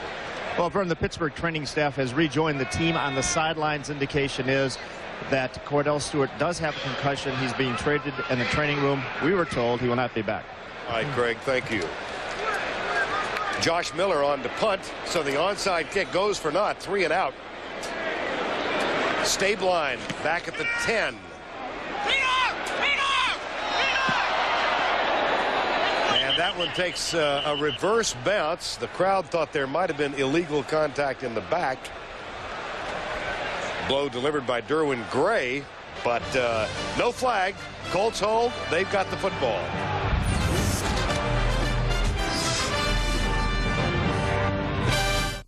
As Pittsburgh leads it, and here's the way it broke down at halftime statistically. 2 turnovers each. Yardage almost identical. And 2 sacks for the Colts. Yeah, time of possession and the turnovers off the points. Those 14 points off those 2 Colt turnovers. First down 10. Harbaugh does come back at quarterback. Lamont Warren and Marshall Faulk in the backfield. This will be Faulk as he comes right. Doesn't get much, maybe 3 feet. Yeah, you know, you give him the ball enough, though, 3 feet and 3 feet and 3 feet, and then 30 yards. I mean, that's what we talk about, the patience of the running game. And they have to stick with the running game. He's averaging 5.8 yards a carry or 5.3 yards a carry in the first half, and they have to continue to give him the ball to have some success against this Pittsburgh defense so they can at least respect your offense running against the #1 rush defense in the NFL. Second down and 8. Harbaugh hit his first 5 passes tonight. He's 4 of his last 10. Intercepted once and fumbled once. Blitz coming. Good job of pickup. Harbaugh goes deep. Great catch by Pollard. The tight end at the 41-yard line. Had to go up on the ladder and make the grab, and did for a gain of 28. Yeah, up among the sequoias there was Marcus Pollard. Again, right here, the tight end. Good block by his right guard, rookie guard, Tarek Glenn. Again, Harbaugh's able to step up in the pocket. And that is a tremendous catch by Pollard, the tight end. Very athletic play. You talk about Tarek Glenn, the left tackle. Adam Meadows was one-on-one with Greg Lloyd and held him off all by himself. He didn't get help on that play. First down and 10 at the 41. Little play fake. Harbaugh comes right. Lamont Warren, number 21, has it inside the 35 to the 33. Another Colorado Buffalo. A lot of them around the league. A lot of linebackers from Colorado around the league. Some good ones. Some good wide receivers, too. Including that one. Yeah. A teammate of Charles Johnson. Michael Westbrook. Second down and 2. Faulk cut down for a loss at the 38. Donnell Wolford and Levon Kirkland got there. That's a great example of the defense coming up and forcing the play outside. If Marshall Faulk is patient, he stays behind his blockers and gets a short gain. But here he goes to the outside, and Levon Kirkland stretches the play out, enabling the defense to come up and make a stop. Donnell Wolford did a tremendous job of stopping Marshall Faulk one-on-one in the open field. That's a loss of 3, a 3rd and 5 now. Dawkins breaks left. Stabline in a slot to the left. Bailey slot right. Here comes the blitz again by the Steelers. Nice pass. Dawkins circles out of a tackle and is inside the 20 to the 16-yard line. Oh, what a quick turn by Sean Dawkins. He should have been tackled right after he caught the ball, spun around, let Chad Scott in the dust there. But the suddenness of the move after the catch. You know somebody's right on your back, but if you can get that quick turn and get the ball upfield, you can pick up an extra few yards. That is his 4th catch of the evening. And that's a gain of 20 and a first down at the 16-yard line. Quick opener. Zach Crockett inside the 15 to the 14-yard line. Earl Holmes makes the tackle, number 50. Another one of those really good inside linebackers. Holmes and Kirkland have been involved in a lot of plays this season and tonight. And Joel Steed, the nose tackle, and Carnell Lake, Darren Perry, the safety. They're really solid down the middle of that defense. Dawkins goes left. Slutzker and Pollard are the two tight ends.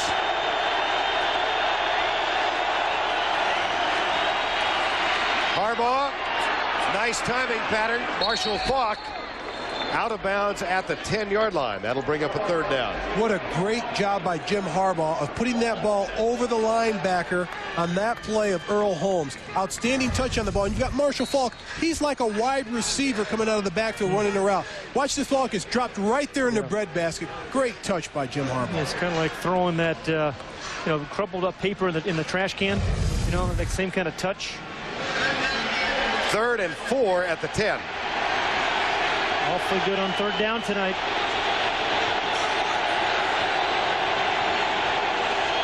Four of 9 on third downs. They hand it off to Faulk, and he is tripped up.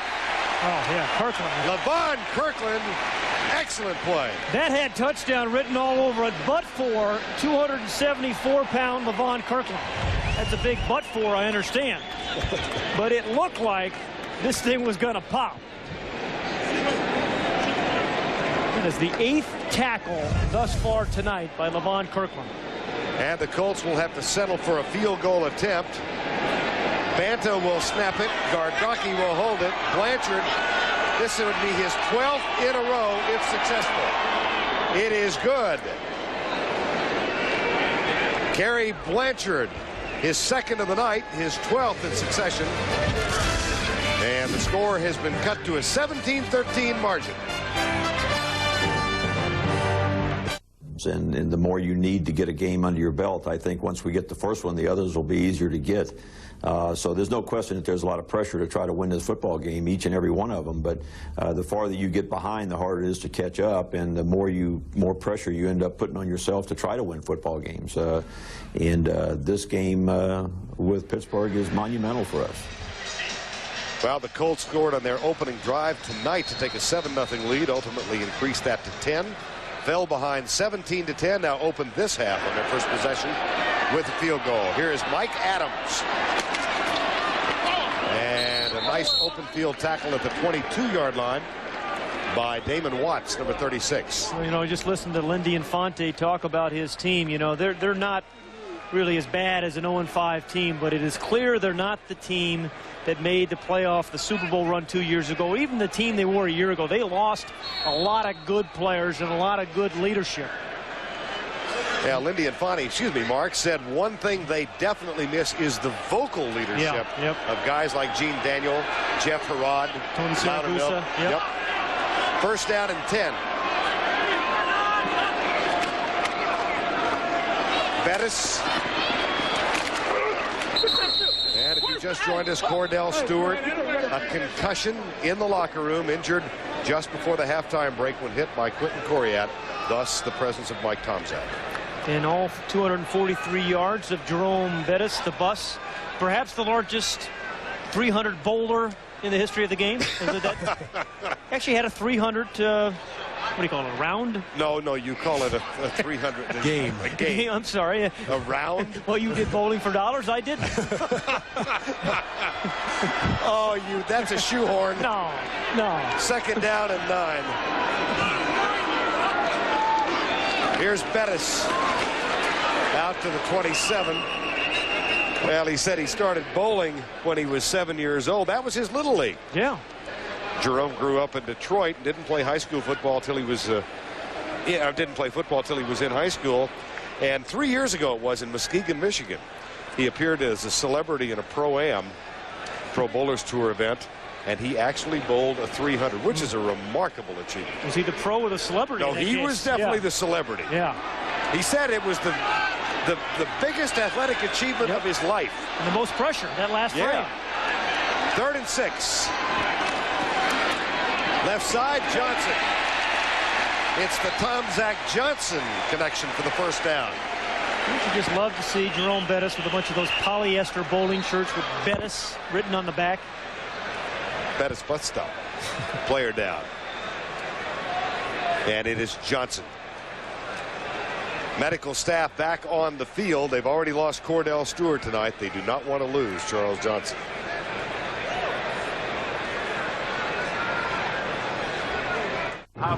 Go farther.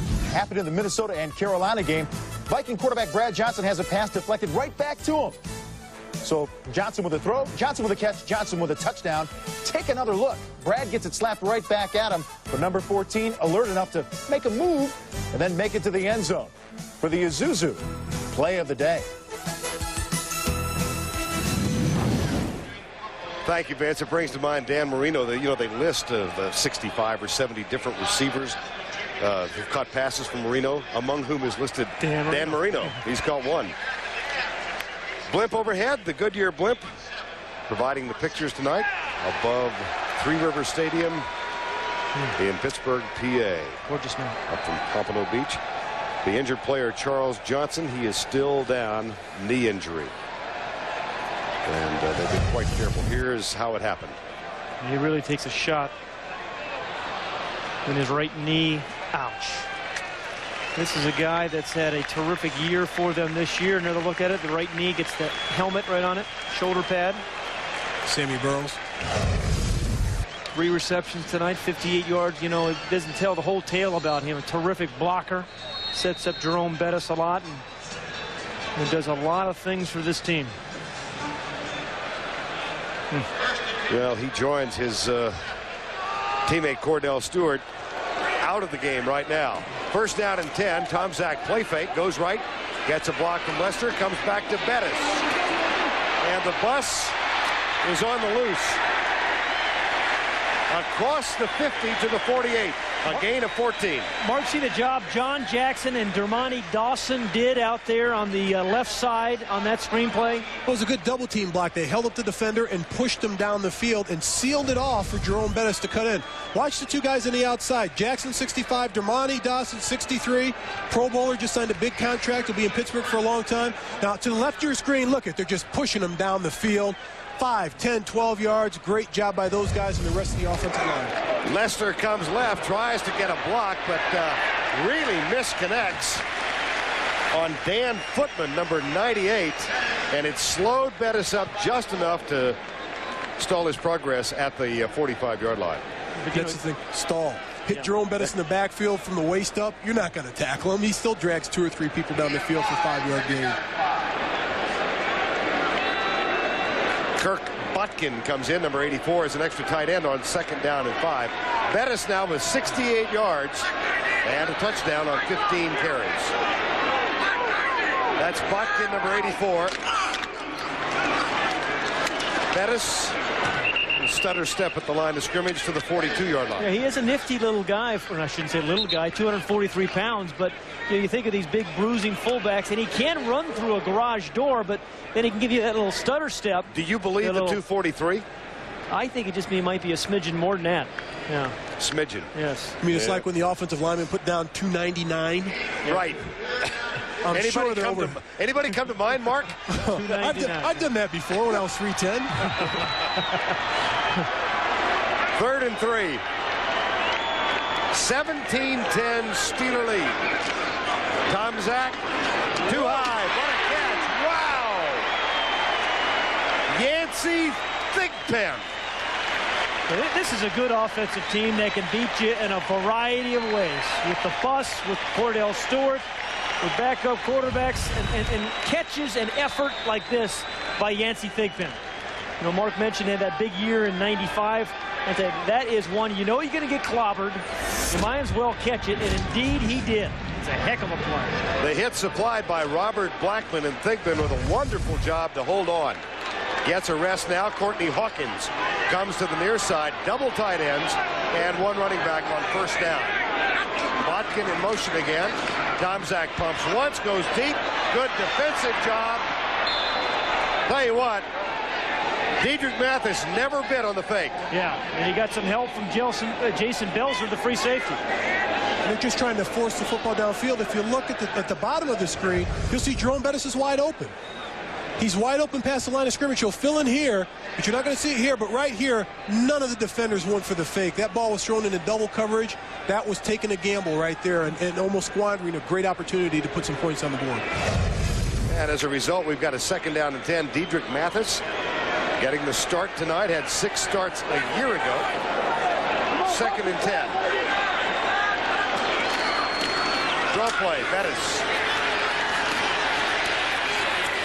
to the 28. Scott Vanderahe from Arizona State.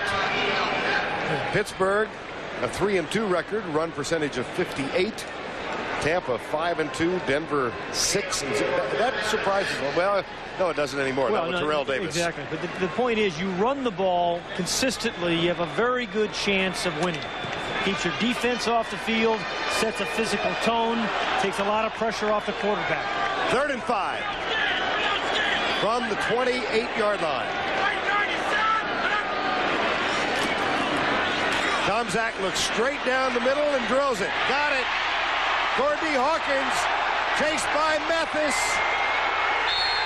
He might have it. He does.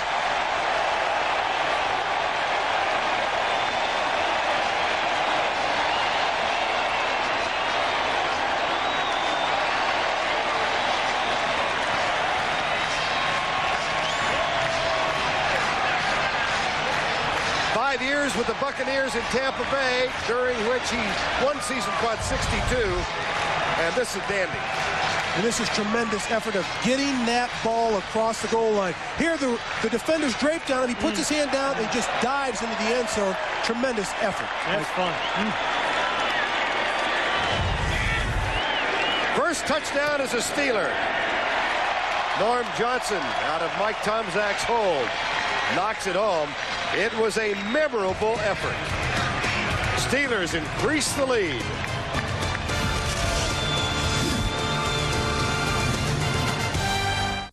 Football League, and it is intended for the private use of our audience. Any rebroadcast or other use of this telecast without the express written consent of the Pittsburgh Steelers and the National Football League is prohibited. Splendid night here at Three Rivers in Pittsburgh, and the Steelers up 24-13. Here is the kick taken by Bailey. He comes right now, darts back to the left, and is tackled at the 22-yard line. Stop made by Dante Jones, number 54. Kordell Hawkins, first touchdown catch. 5 years he played for the Buccaneers before coming here as an unrestricted free agent. And a 10-play, 77-yard drive, 5:42. Mike Tomczak throwing the touchdown, his first touchdown toss of the season. 24-13, time called. We'll be right back. Have what is known in the business as a quick turnaround this week from Pittsburgh to Kansas City, where Thursday night will be on hand as the Chargers take on the Chiefs, an AFC Western Division battle. Chargers now 3-3, Kansas City 4-2, both with byes today.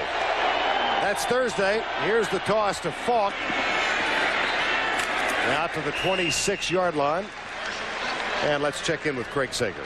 Well, Verne, Charles Johnson, the receiver from Pittsburgh, who was helped off the field after making that catch, has been taken to the locker room right now. X-rays on his right knee. Doubtful that he will be back. He's in the locker room right now getting X-rayed. All right, Craig, thank you. Second down for the Indianapolis Colts. They jumped off to a 10-0 lead, fell behind 17-10.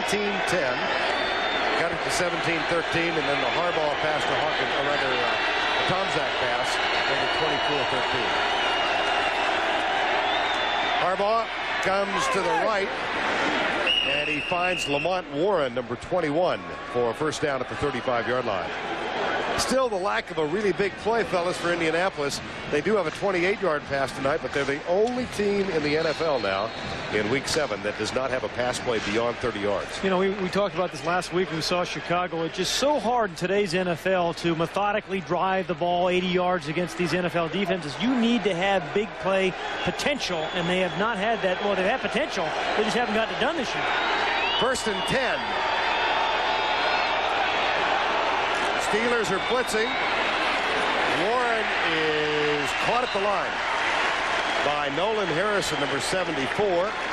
Tariq Glenn, number 78, trying to provide the block. The old Tariq Glenn, number 78, the right guard, number 1 draft pick, right there for the Colts. All 335 pounds of him. You know, this offensive line, that's a good block by Glenn, Mark. You know, offensive line has taken a lot of credit, but you know, there's got a lot of blame to go around. He has played pretty well. 2nd and 11. Harbaugh on a streak now. He's hit his last 7 passes. Steelers look like they're blitzing. They are. Harbaugh across the middle. Harrison circles out of Donnell Wolford's tackle and has a first down at the 45-yard line, a gain of 19. Twice we have seen Colt wide receivers, as soon as they catch the ball, even though their backs to the defense, they take a big wide loop. Once it was Sean Dawkins, top of the screen, you're going to see Harrison is actually in the slot, catches the ball back to his defense, but then he takes that loop, and you know the defender takes the wrong tackling angle, and you pick up 8, 10, 12 yards after the catch. And a first down just inside the 46.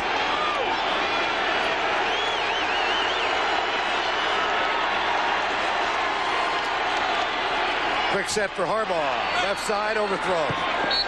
Incomplete in the vicinity of Sean Dawkins.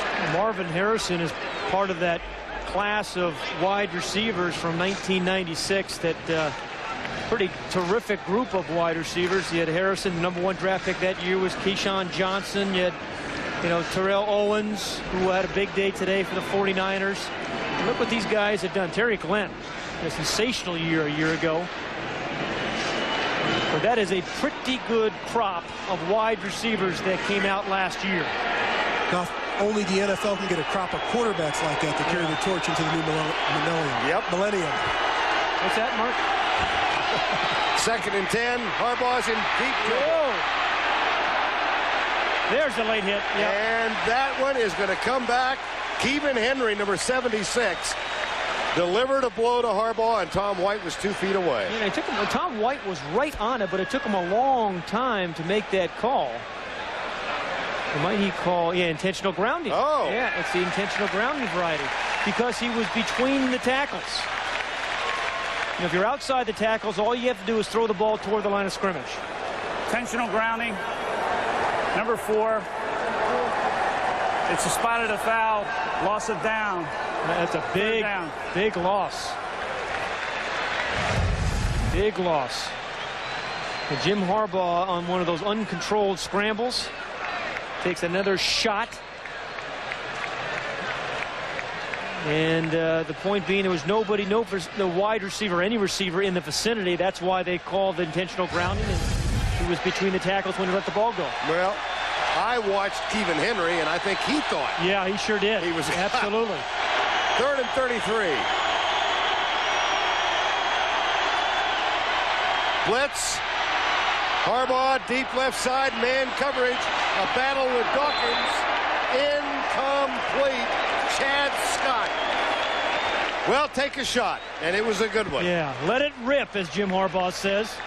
If you're going to let it rip in this situation, you're going to go against the rookie, Chad Scott. He's only had 2 NFL games for experience. The 1st-round draft pick out of Maryland last year, plays the ball very well, looking at the ball, gets his hand right in between the wide receiver's hands of Sean Dawkins. An excellent play for a rookie. A lot of pushing and shoving going on by offensive pass receivers this year. You notice that? Chad Scott, the #1 draft pick for the Steelers, injured in the first game. And seeing his first action since that loss to the Dallas Cowboys tonight. Now Courtney Hawkins back, waiting for Gardaki's sky-high punt. And Hawkins down at the 27-yard line. A 49-yard punt. And 8 on the return. Every afternoon on TNT, watch Lonesome Dove at 4. Get in the rhythm of this thing. At 5, it's In the Heat of the Night. At 6, David Carradine in Kung Fu. Mark likes that one. The legend continues. Always sets his VCR. And at 7, Terry Hatcher and former football player Dean Cain. Starring Lois and Clark, The New Adventures of Superman. There he is, back on the sideline. Good to see. With the smile. Yeah. Yep. He has most of the time. 1st and 10. Here's Bettis. There's Bettis. 17-yard gain. He's become a cult hero here. And he's fired up, and he well should be. Great blocking by the offensive line, but it's that hip rotation and hip turn that Jerome Bettis has that's incredible for a 240-pound guy. I mean, it's incredible. He turns the hole, hits it in there, and he's as fast as any other running back in the league at 240. End of 3.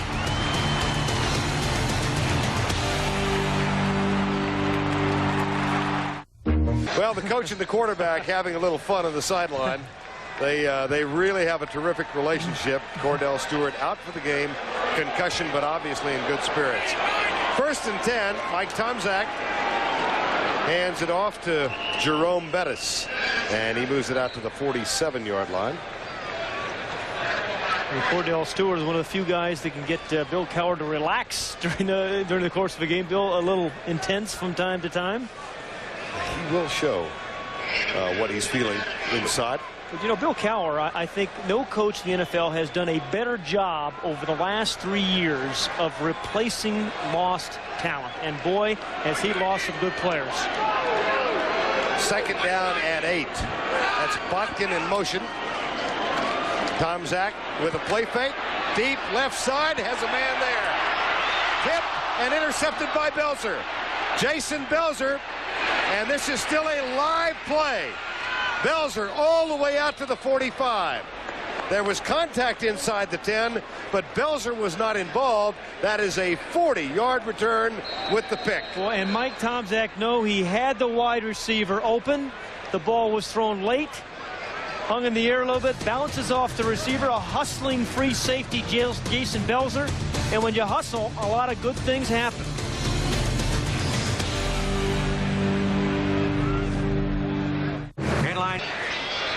And on the outside, you're going to see Yancey Thigpen. He's going to beat Carlton Gray to the outside. Mike Tomczak's going to throw the ball. It's a little underthrown. Look at the separation here. It's just a little bit underthrown, but on this next shot, you're going to see the concentration in the eyes of Yancey Thigpen. 1st down and 10 from the 45-yard line. Play fake. Harbaugh. Mandarich gets the block, but he held. Now Harbaugh throws it away. And that's not intentional grounding because he's outside the tackle. Holding on Mandarich, and we'll go back and take a look at the tail end of the last pass play. And Yancey Thigpen has an opportunity, even though the ball is underthrown, bounces right off his face. He closes his eyes and goes right off his face mask. Number 79, offense, 10-yard penalty, 1st down. I always found it kind of hard when you close your eyes to catch a projectile flying through the air at your face. Generally, yes. Yeah. Well, Thigpen. He's getting coaching on the sidelines. You're supposed to catch it with your hands, Yancey, your hands. Not your face mask. 1st down and 20. That's the 6th penalty tonight against the Indianapolis Colts.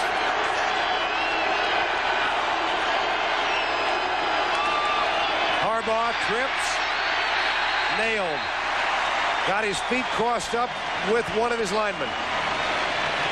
You know, you always feel like a jerk when you do that as a quarterback, and I've had my moments like that. Felt like a jerk other times too, but you know, this is one of those things you kind of trip over a line. Everybody in the stands think, what a doofus. It was right. It was the right guard, I think. Tarek Glenn. Yeah. The thing about that on the sidelines, the offensive line coach runs in your face. Get your feet out of the way. Well, how are you supposed to know where the quarterback is behind? I agree, yeah. 2nd and 27.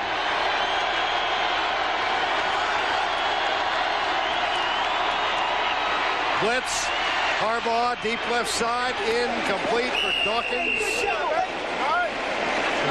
Okay, the one thing about the Colt offensive line, they have had a lot of holding calls against them this season.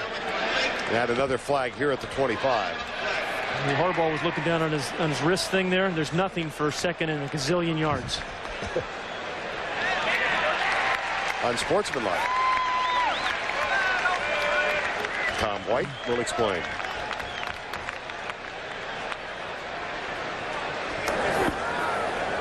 Unsportsmanlike conduct, chop block, offense, penalty is declined, 3rd down.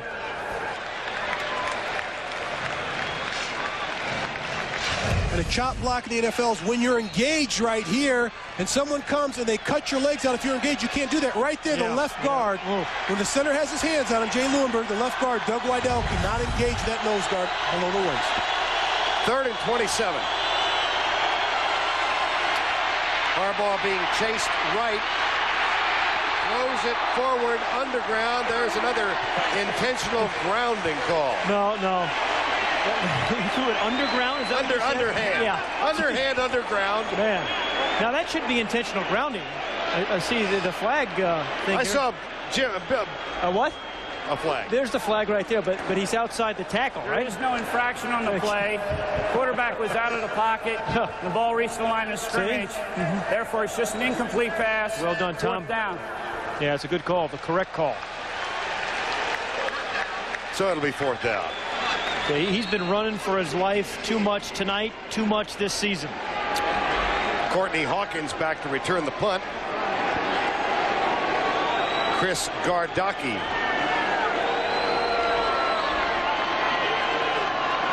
Another Pro Bowl player last year. He and Blanchard both went to Hawaii. This is his least effective punt of the night.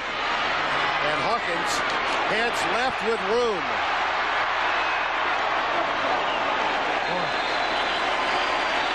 Ray McElroy makes the tackle. Only a 3.3 hang time on that 36-yard punt. 21-yard return of a 36-yard punt. The Steelers have it back.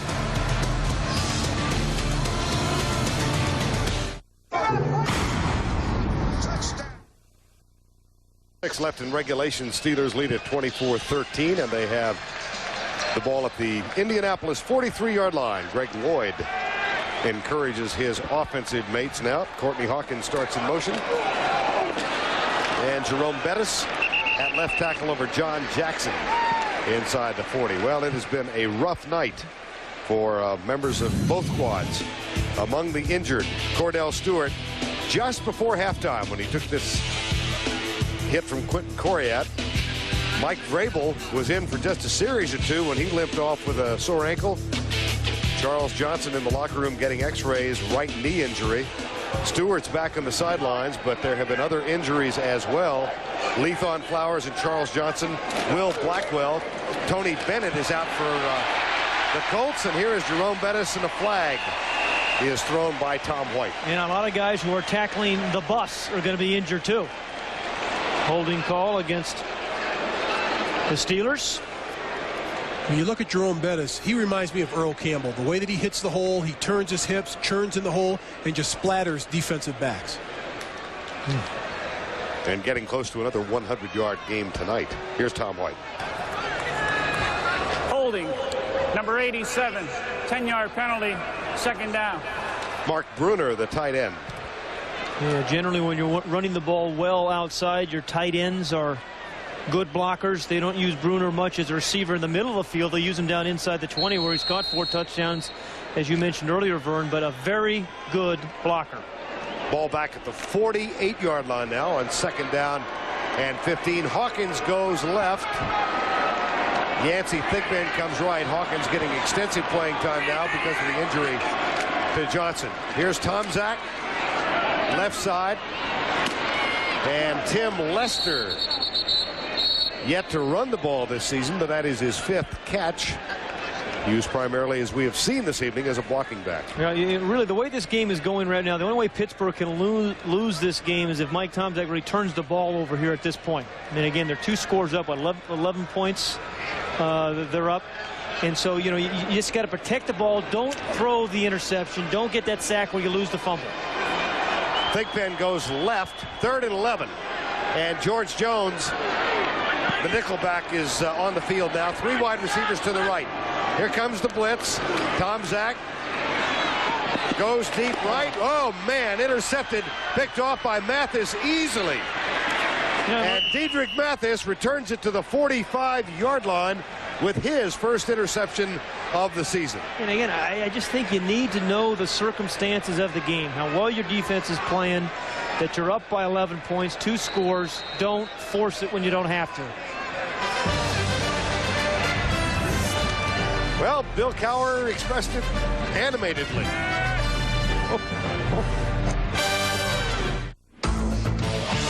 Night after Kordell Stewart returned to the sidelines, the emotion of Bill Cowher demonstrated again, and then we saw a little bit of the anger just a moment ago. First down and 10. Harbaugh, the blitz coming, screen pass. Marshall Faulk shakes the tackle and is down at the 43. Greg Lloyd seemingly had him wrapped up. Myron Bell gets to him. Greg Lloyd, a year ago, before the patella tendon injury to his knee, would have made that tackle. This year, he's being questioned locally in the media. He only has a half a sack. He's not coming up with big plays. And I'll tell you, I've had a major knee injury. It takes 2 years. It takes a legitimate 2 years to come back to the form that you once were before the injury. Greg Lloyd, 5 times a Pro Bowler, injured in the first game last year. 2nd down and 6. 24-13 to score. Colts desperate for their first win of the year. Need to score here. Play action. Harbaugh looks left for Lamont Warren. Has to go short and finds Dawkins. Warren open for a moment at the 20, but then good coverage, and they get the shorter man, Dawkins. I'll tell you what, when you look at this the entire night, when they come up with big plays, it's always that comeback route. The wide receivers are coming back to the ball, and that's great concentration on the quarterback. It was an open boot, finds his wide receiver, and they're always coming towards the ball. You have to like that by the wide receivers of the Indianapolis Colts. That's a gain of 13. Dawkins with his 6th grab tonight. 1st and 10 at the 28. Toss to Faulk. Crockett leads the way. Faulk is spilled by Donnell Wolford. They have an 11-point ball game. They need those 2 scores or a touchdown in a 2-point play. But they have to be thinking 4-down zone down here inside the 30-yard line. Marshall Faulk's had a nice night running the football. They've given him a number of opportunities. And Donnell Wolford, another one of those defensive backs of the Steelers, who's a good tackler. Wolford with 1 interception tonight. It'll be 2nd and 6. 9:13 to go. Blitz again. Crockett up the middle. Finds the quick hole opening, and he's inside the 20 to the 17-yard line. Nolan Harrison with the tackle. That was a nice change of pace by Lindy Infante. You've seen a lot of Marshall Faulk, a lot of passes. They got a little counterplay inside to Crockett. A lot of times, Pat, those quick hitters to the fullback, it neutralizes the blitz because the blitz is so close to the line of scrimmage. If you can get by the first tier, you can get 5 or 6 yards after that. Just pop it. 1st and 10. Faulk has been limited in this half. 7 carries, 7 yards. I formation, double tight end set. Faulk comes left, his 17th carry of the night. 8 carries, 8 yards in this half. It's okay, though, Verne. I know those numbers sound just awful, and they really are. But sooner or later, he can give you that chance to go the distance. I mean, he hasn't had those explosive games that he had his rookie year. Let's see what happened in his first 20 games. And only the 100-yard game the last 30. But I think you got to give him a chance in a close ball game. No gain last play. Call it 2nd and 10. Faulk in a wing to the left. 2 wide receivers also on the left side. Now Faulk in motion. Harbaugh back into the flat. Dropped by Crockett. Well, you know, again, we talked about the 11-point game. And I think for Lindy Infante, it's 3rd and 10 now. Yeah, if you can't, you're not going to get all 10 yards. Get at least 5 or 6 to give yourself a lot more options on a 4th down play. And again, Harbaugh cannot take the sack. Ball at the 17. Harrison goes wide right. Dawkins comes wide left. Watch for that corner blitz. Pittsburgh got a fumble and a touchdown on one earlier. Harbaugh drills it. Dropped by Dawkins at the 11. Well, field goal team comes on, but 3 points. They're going to have to score this, a touchdown, and a 2-point play to tie it up. It was a great play by the rookie Chad Scott, getting his arm in there. No, that was a little late. Getting a hit in there, making sure that he's not going to go anyplace if he would have caught it. But the rookies played well tonight. I think that, you know, here you got a guy that it's a 1st-round pick. He gets hurt early. They don't know how good he can be or how good he's going to be, and he comes back off the high ankle injury, and he's played very well tonight. Gary Blanchard missed his first 3 this season. Has hit 12 in a row since then. Make it 13. Blanchard good from 35 out of Gardaki's hold. And the margin has been cut to 8.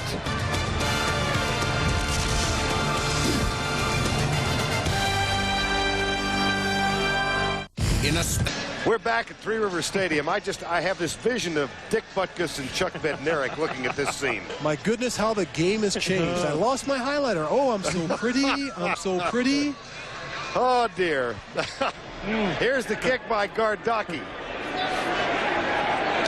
Taken at the 1 by Mike Adams. And let's check in and see where Craig Sager might be. I hopped on the bus, Verne, sitting here with John and also Gladys and Kimberly Bettis. You got the lead, you got the ball. How many times did Jerome get the series? I think about 4 more times. They should be in the end zone. That's all it's going to take? That's all it's going to take. You have a bus pass from Jerome. That started this week. Tell us about it. Yeah, that's to benefit the Presley Ridge schools. It's for abused children to help them in their educations, to help them get to be out of trouble. Great bus passes for people around Pittsburgh. Back to Verne. Thanks, Craig. I'm guessing Jerome Bettis gets the handoff here. Oh, my goodness. Way to go out on a limb. I understand Gladys, though, was a heck of a bowler in her own right. She's the one who got Jerome Bettis interested in it, and she's still active in it. Jerome was telling us yesterday that his mom and dad have missed only 1 game since he started high school, Notre Dame, the Rams, and here. And the game was in Tokyo. 21 carries, 110 yards, and a touchdown.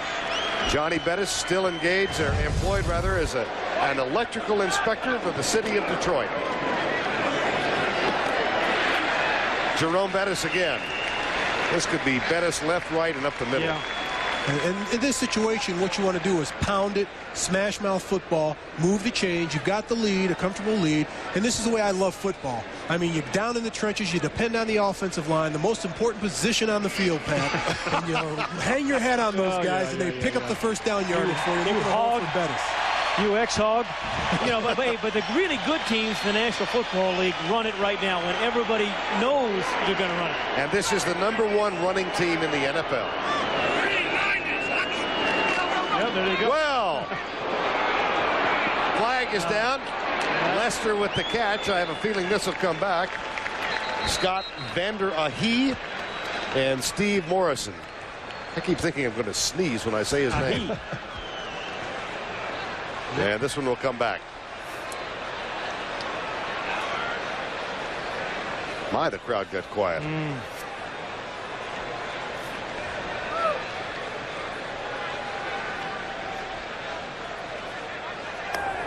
Unsportsmanlike conduct, chop block, number 62 offense, 15-yard penalty, 2nd down. Tom Myslinski. And he's played very well for the Steelers. As a matter of fact, above expectations. And he's replacing Brendan Steil, which they thought he could possibly be a Pro Bowler as well as he's been playing. And Mr. Myslinski, Tom, has had an excellent year this year. Run blocking, pass protection, hadn't had a lot of penalties. And now really remember that this Colt defense has a chance to get their team good field position if they can hold here on 2nd and 3rd downs. 2nd down and 20.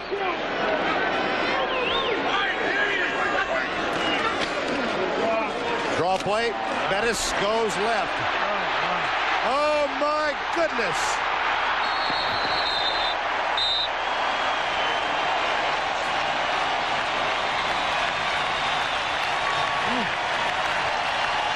Almost equaled his jersey number. That was 34 yards for 36. And the block that springs him on this play is by number 65, John Jackson, right there on Morrison. Just slams him to the ground.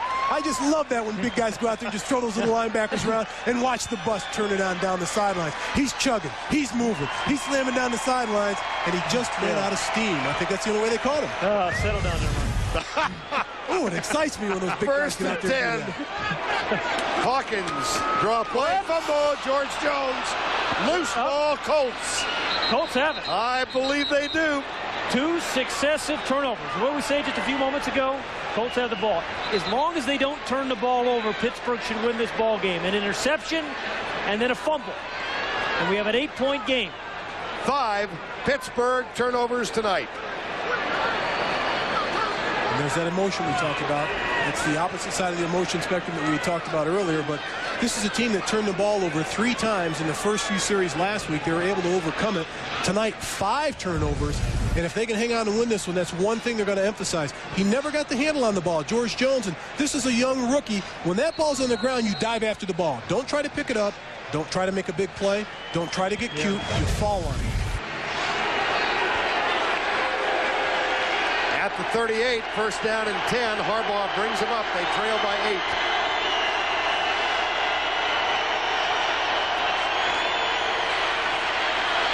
Harbaugh, good coverage downfield. Now he gets rid of it. Incomplete.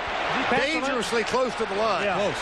Remember, both he and the ball have to be past the line of scrimmage to be ruled an illegal forward pass. Bill Cowher's out on the field. He thinks he was past the line of scrimmage. I think we all do. It has to be both, the ball and the player.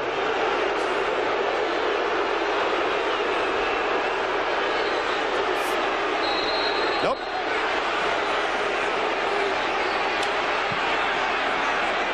Second and 10.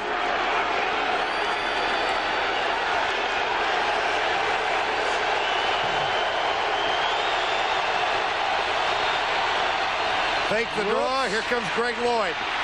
Harbaugh fires one to Harrison. Good for the first down across the 50 at the 48.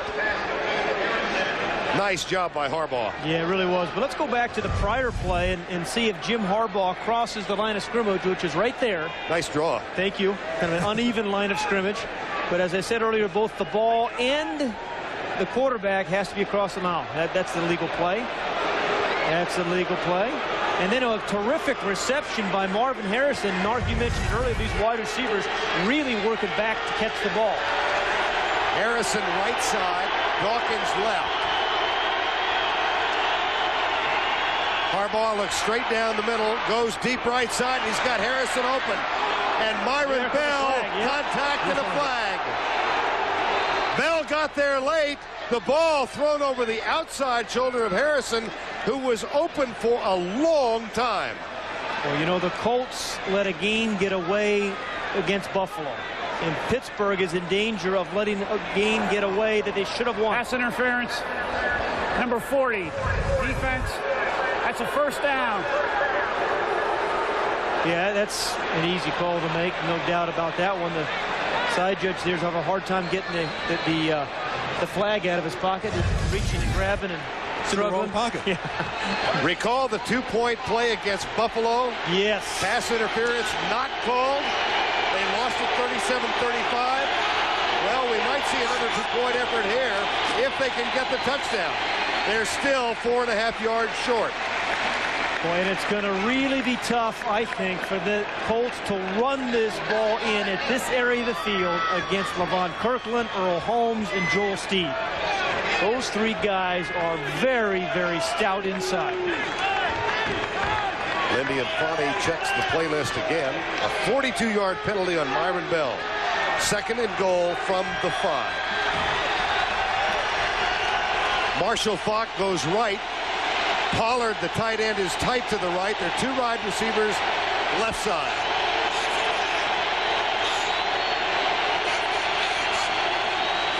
Blitz coming.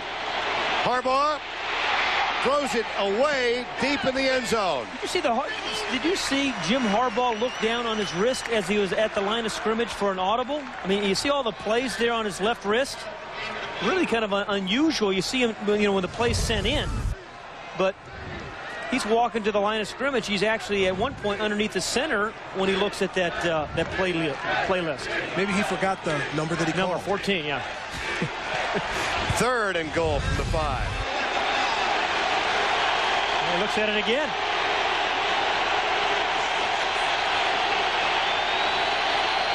Stabline is the motion man. Blitz coming. Harbaugh hit as he lets it go incomplete. Intended for Dawkins. It'll be 4th and goal. You have to go for it. Down by 8.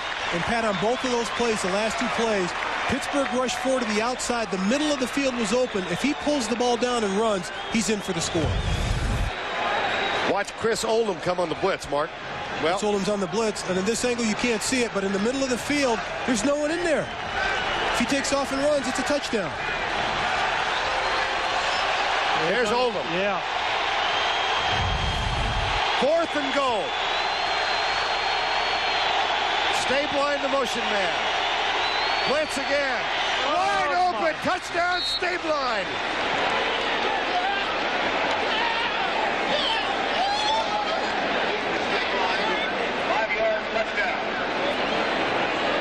First touchdown grab this season. Set up by the fumble and the 42-yard penalty. Yeah, remember the previous drive was set up by an interception, which gave him a field goal. But now absolutely critical to get the 2-point play in. Again, with Jim Harbaugh, too, he can run this thing in on a draw or some play like that, or a scramble. For 2 out of the shotgun. Stay blind again. 4-man rush. They fire it. Intercepted in the end zone. Picked off by Darren Perry. And it's a 2-point game. Twice this year, you mentioned the Buffalo game. You know, twice this year it's come down to a 2-point play for these. Oh, holding. Whoa. Oh, my. Tom White. Holding. Number 37, defense, half the distance to the goal. Retry. I'll tell you, with the half a distance to the goal, you can think about potentially a quarterback sneak now. A 1-yard play. You know, Harbaugh has got so much mobility. You'd like to see him out on the perimeter, too, of this defense. You know, checking the play call. The holding call on Kordell Lake. Shotgun again. Right side. Contact in the end zone. There is no flag. Chris Oldham knocked it away. That was close. Very close.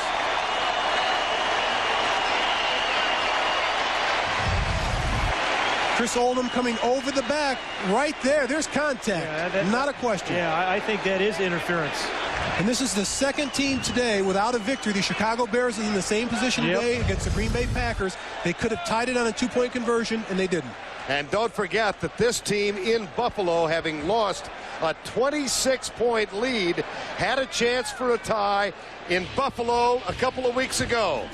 September 21st, there was no penalty called on that play intended for Harrison. And there should have been. He was mugged. I think he got his wallet. Yeah. 37-35, the final in that one. And tonight? Now that looks like a clean play. Yes, it does. That looks like a clean play there by Oldham, that angle. A sensational play from that angle. That's great camera work. Fantastic job. 24-22, 3:35 remaining. Well, we talked about onside kicks already tonight, haven't we? Indianapolis has 2 recovered onside kicks, and now they have two different guys to kick the onside kick. Both Gardocki is able to do it, and Blanchard. I only see, but they've only got Gardocki out there right now. Interesting. Maybe they're going to play defense. Each of the 2 times they've successfully tried the onside kick, they have had both men on the field. Yeah, so maybe they're going to kick it and play defense. Both teams have all 3 timeouts remaining.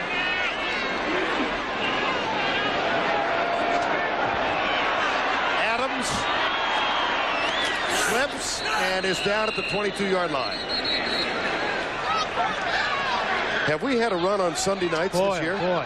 Great games. Been extraordinary. How about a Thursday night game? Well, that's my nice segue. Yeah, there you go. I like to see you put that education to use. There's a pretty good short yardage runner. Marcus Allen, the best ever. Andre Rison, 3 touchdowns. Been a big addition to that team, as Elvis Gerbach has been. San Diego at Kansas City, a Thursday night edition of the NFL on TNT. Pro Football Tonight begins it all at 7 o'clock. 1st and 10. Bettis to the 25-yard line. You know, this is really a game that the Steelers should have put away a long time ago, but right now I think you just give the ball to Jerome Bettis and let him grind out some first downs and the clock. Indianapolis uses the first of its allotment of 3 timeouts, and they do so with 3:19 remaining in regulation. Lindy Infante checks with Jason Belser on the sideline. Belser with one of the turnovers in this half. Yep. A 40-yard return with an interception. I think the first defender has to slow down the ball carrier, and then the second and third have to try to force the fumble. They'll be in there trying to rake that ball out and strip it from Jerome Bettis. But if you're the Pittsburgh Steelers, you have to hang your hat on your offensive line, which is one of the best in the NFL. Yeah. And Jerome Bettis, one of the better backs in the NFL. Second down. Now Lester is a late add to the offensive set, and he joins John Whitman and Jerome Bettis. This is definitely their power lineup. 2nd and 7. That's Whitman in motion. Hand off Bettis, power sweep right. And Quentin Kordell fumble. Unbelievable. Unbelievable. Colts have it. 6th turnover tonight for Pittsburgh.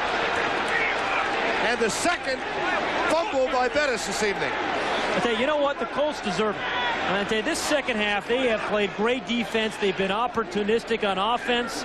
And really, the Steelers led them right back in the ball game. A big hit, I think, by Kordell. There's Blackman, 25.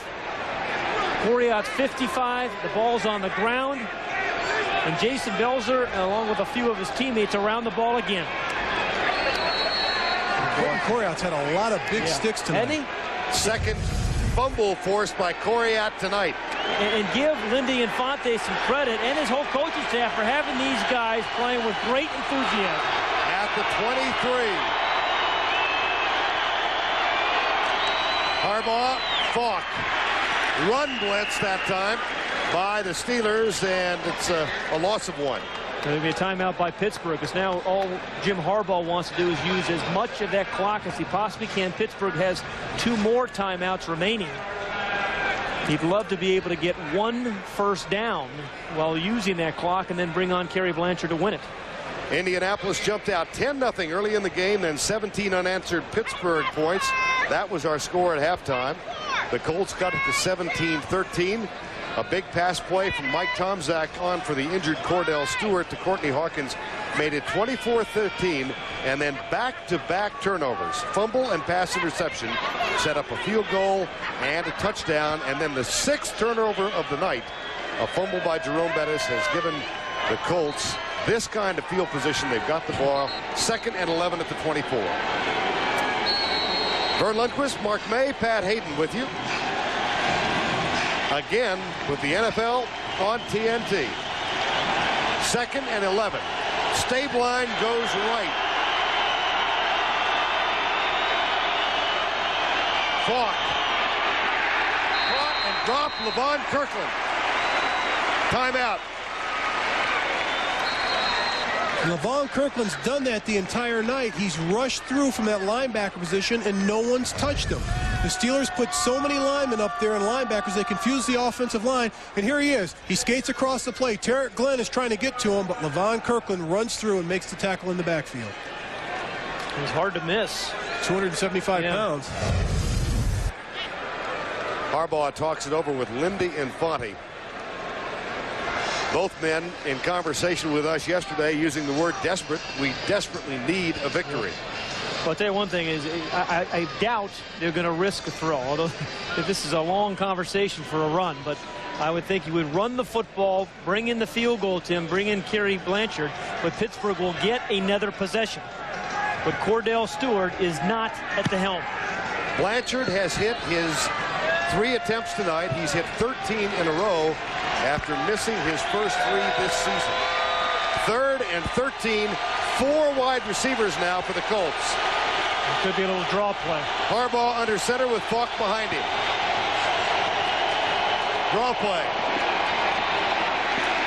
It will be a 42-yard effort for the lead. Perhaps 41. We'll see where the ball is officially spotted. Timeout call by the Steelers. That is their last. That is their final. Yep, that is their last. Boy, we've seen a lot of close games, not only on TNT, all throughout the National Football League. And you see what he has done, his last game-winning field goal, 1996, 49 yards. We've seen, mishandled snaps this year. We've seen poor protection. We've seen a lot of blocks this year, Mark. A lot of games, Pat, have come down to kicks in the NFL this year, more than any year that I can remember. And you really don't want to put the game in the kicker's hands. As an offensive player, you want to go down and score touchdowns. You don't want it in that situation, and you've worked all game for it to come down to a kick. Well, Kerry Blanchard without the chin strap again. Kerry Blanchard, who played collegiately at Oklahoma State, grew up in the Dallas-Fort Worth area, in the Mid-Cities area near DFW Airport, and then drifted around trying to find a job, and was a Pro Bowl kicker a year ago, 26 of 40. This from 42 for the lead. Bradford bat in the center. Gardocki will hold.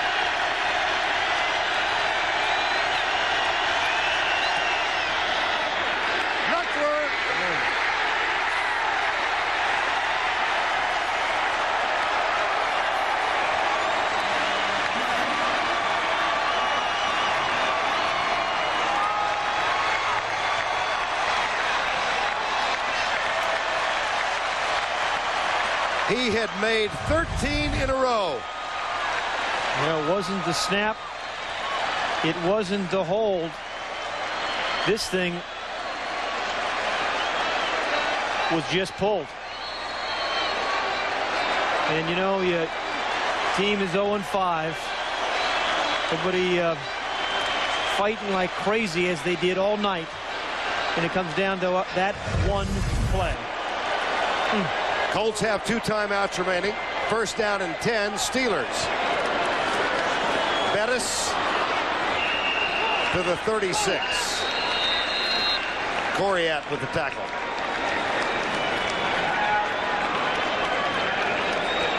It is agonizing when you're 0-5. It is agonizing. And there's the leader, Jim Harbaugh. There is a guy that's led his entire career.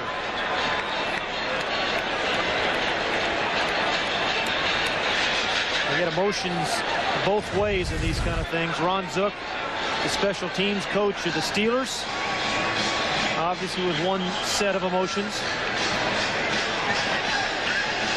And everybody says fire the coach. Lindy's team was prepared to play tonight and played well. They've played well most of the season. They really haven't been blown out by anyone. You're right. This is a team that's always one position. The tight ends one week, the offensive line the next week, the kickers another week. Blanchard opened the season missing wide left from 42 against Miami. Here's Bettis popped again, and timeout will be called. That will be the last timeout for the Colts.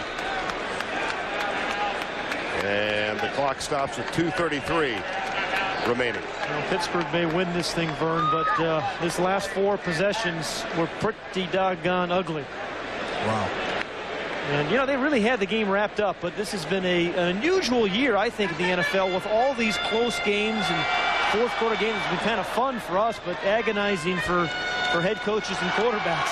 Well, I think what we witnessed last week with Dave Wanstead and the Chicago Bears, and now witnessing tonight with Lindy Infante and the Indianapolis Colts, it's a tough profession. It really is. But sometimes your heart goes out to people who play this thing and lay their guts on the line. Yeah, and quarterbacks and head coaches' jobs are on the line every Sunday.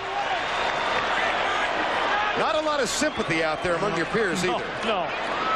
Lob pass to Lester. Out of bounds on the first down.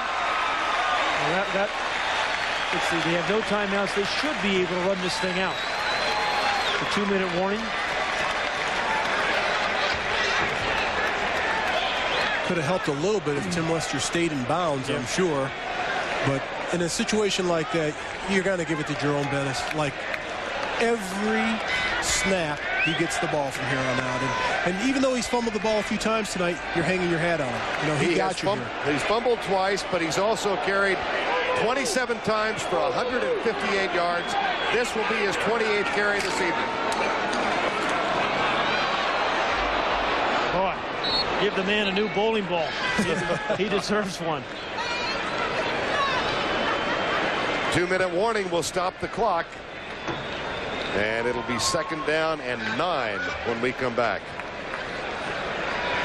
2 to go. Three Rivers Stadium in Pittsburgh.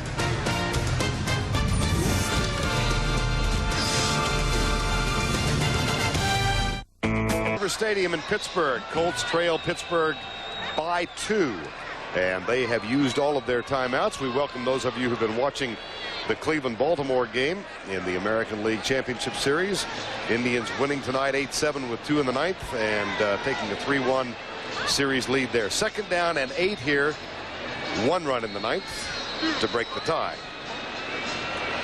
2nd down and 8.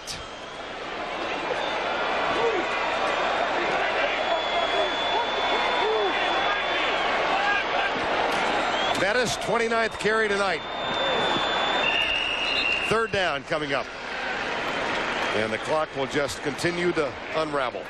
Well, they actually will have to get a 1st down to be able to run the thing out. So this is the ball game right here for the Colts. This 3rd down play. I always wanted to see a coach take a gamble in a situation like that. Put all 11 guys up front. Don't worry about covering the wide receiver on the outside and stop the run. But don't you love to see still the joy in Jim Harbaugh's eye? One more shot. Well, you said it, Pat. He is a leader. 3rd and 4. Bettis caught and dropped. It'll be 4th down. 1:13 to go. Yeah, they should just let the clock run, take a penalty. The 5-yard penalty will not hurt the punter. Well, you look at the night that Jerome Bettis has had, 164 yards. That's the new record for him. He had 137 last week. 2 fumbles, though. Marshall Faulk did get those 20 carries, Mark, but only 55 yards. And they really slowed him down in the second half. He had a great first half, over 50 yards on 9 carries, and he was just shut down in the second half. 4th down. Stabline back at the 10-yard line. He's not a speedster, but he is sure-handed. And Josh Miller should take the penalty. 30 seconds to go. But you know, I'm surprised. You mentioned Stabline is sure-handed. Now's the time Why you not want take Aaron Bailey. Yeah, because you need a return. They have 2 different punt returners. Stabline is the guy with the good hands, and there's the other guy. Aaron Bailey has the ability to go the distance. Hank Kuhlman, the special teams coach, telling us last night they gave Bailey 1 return last week, and he returned it 19 yards. Yep. And he said they might give him the chance tonight. I'm a little surprised this is not the opportunity. Wow. 1994, last time they returned a punt. 24-22. And you see a punt block attempt here. 10-man front for the Colts. They bring 8. Stabline lets it bounce, touchback. Well, 80 yards, 18 seconds, no timeouts. Well, they call him Captain Comeback for that magical year of 1995, and when he doesn't bring this team from behind, he has distinguished himself tonight. Coming up at the conclusion of our game, the Mercedes post-game show. Vince, Keith, and Sean, all the scores and highlights from the day, as well as any news from around the league. That's coming up as soon as we're finished with business here. Well, they need to get about 45 yards to the Pittsburgh 35 to have a realistic chance. And this is kind of a similar situation for the Colts against the Steelers, isn't it? Right. 2 years ago, championship game, that was about 45. Harbaugh to Aaron Bailey, incomplete in the end zone. 4-man rush. Here comes the pressure. Got him. From the outside, Steve Conley, number 53, gets his 2nd sack of the season. And now 10 seconds to go. Could well be the final play. Harbaugh, deep right side.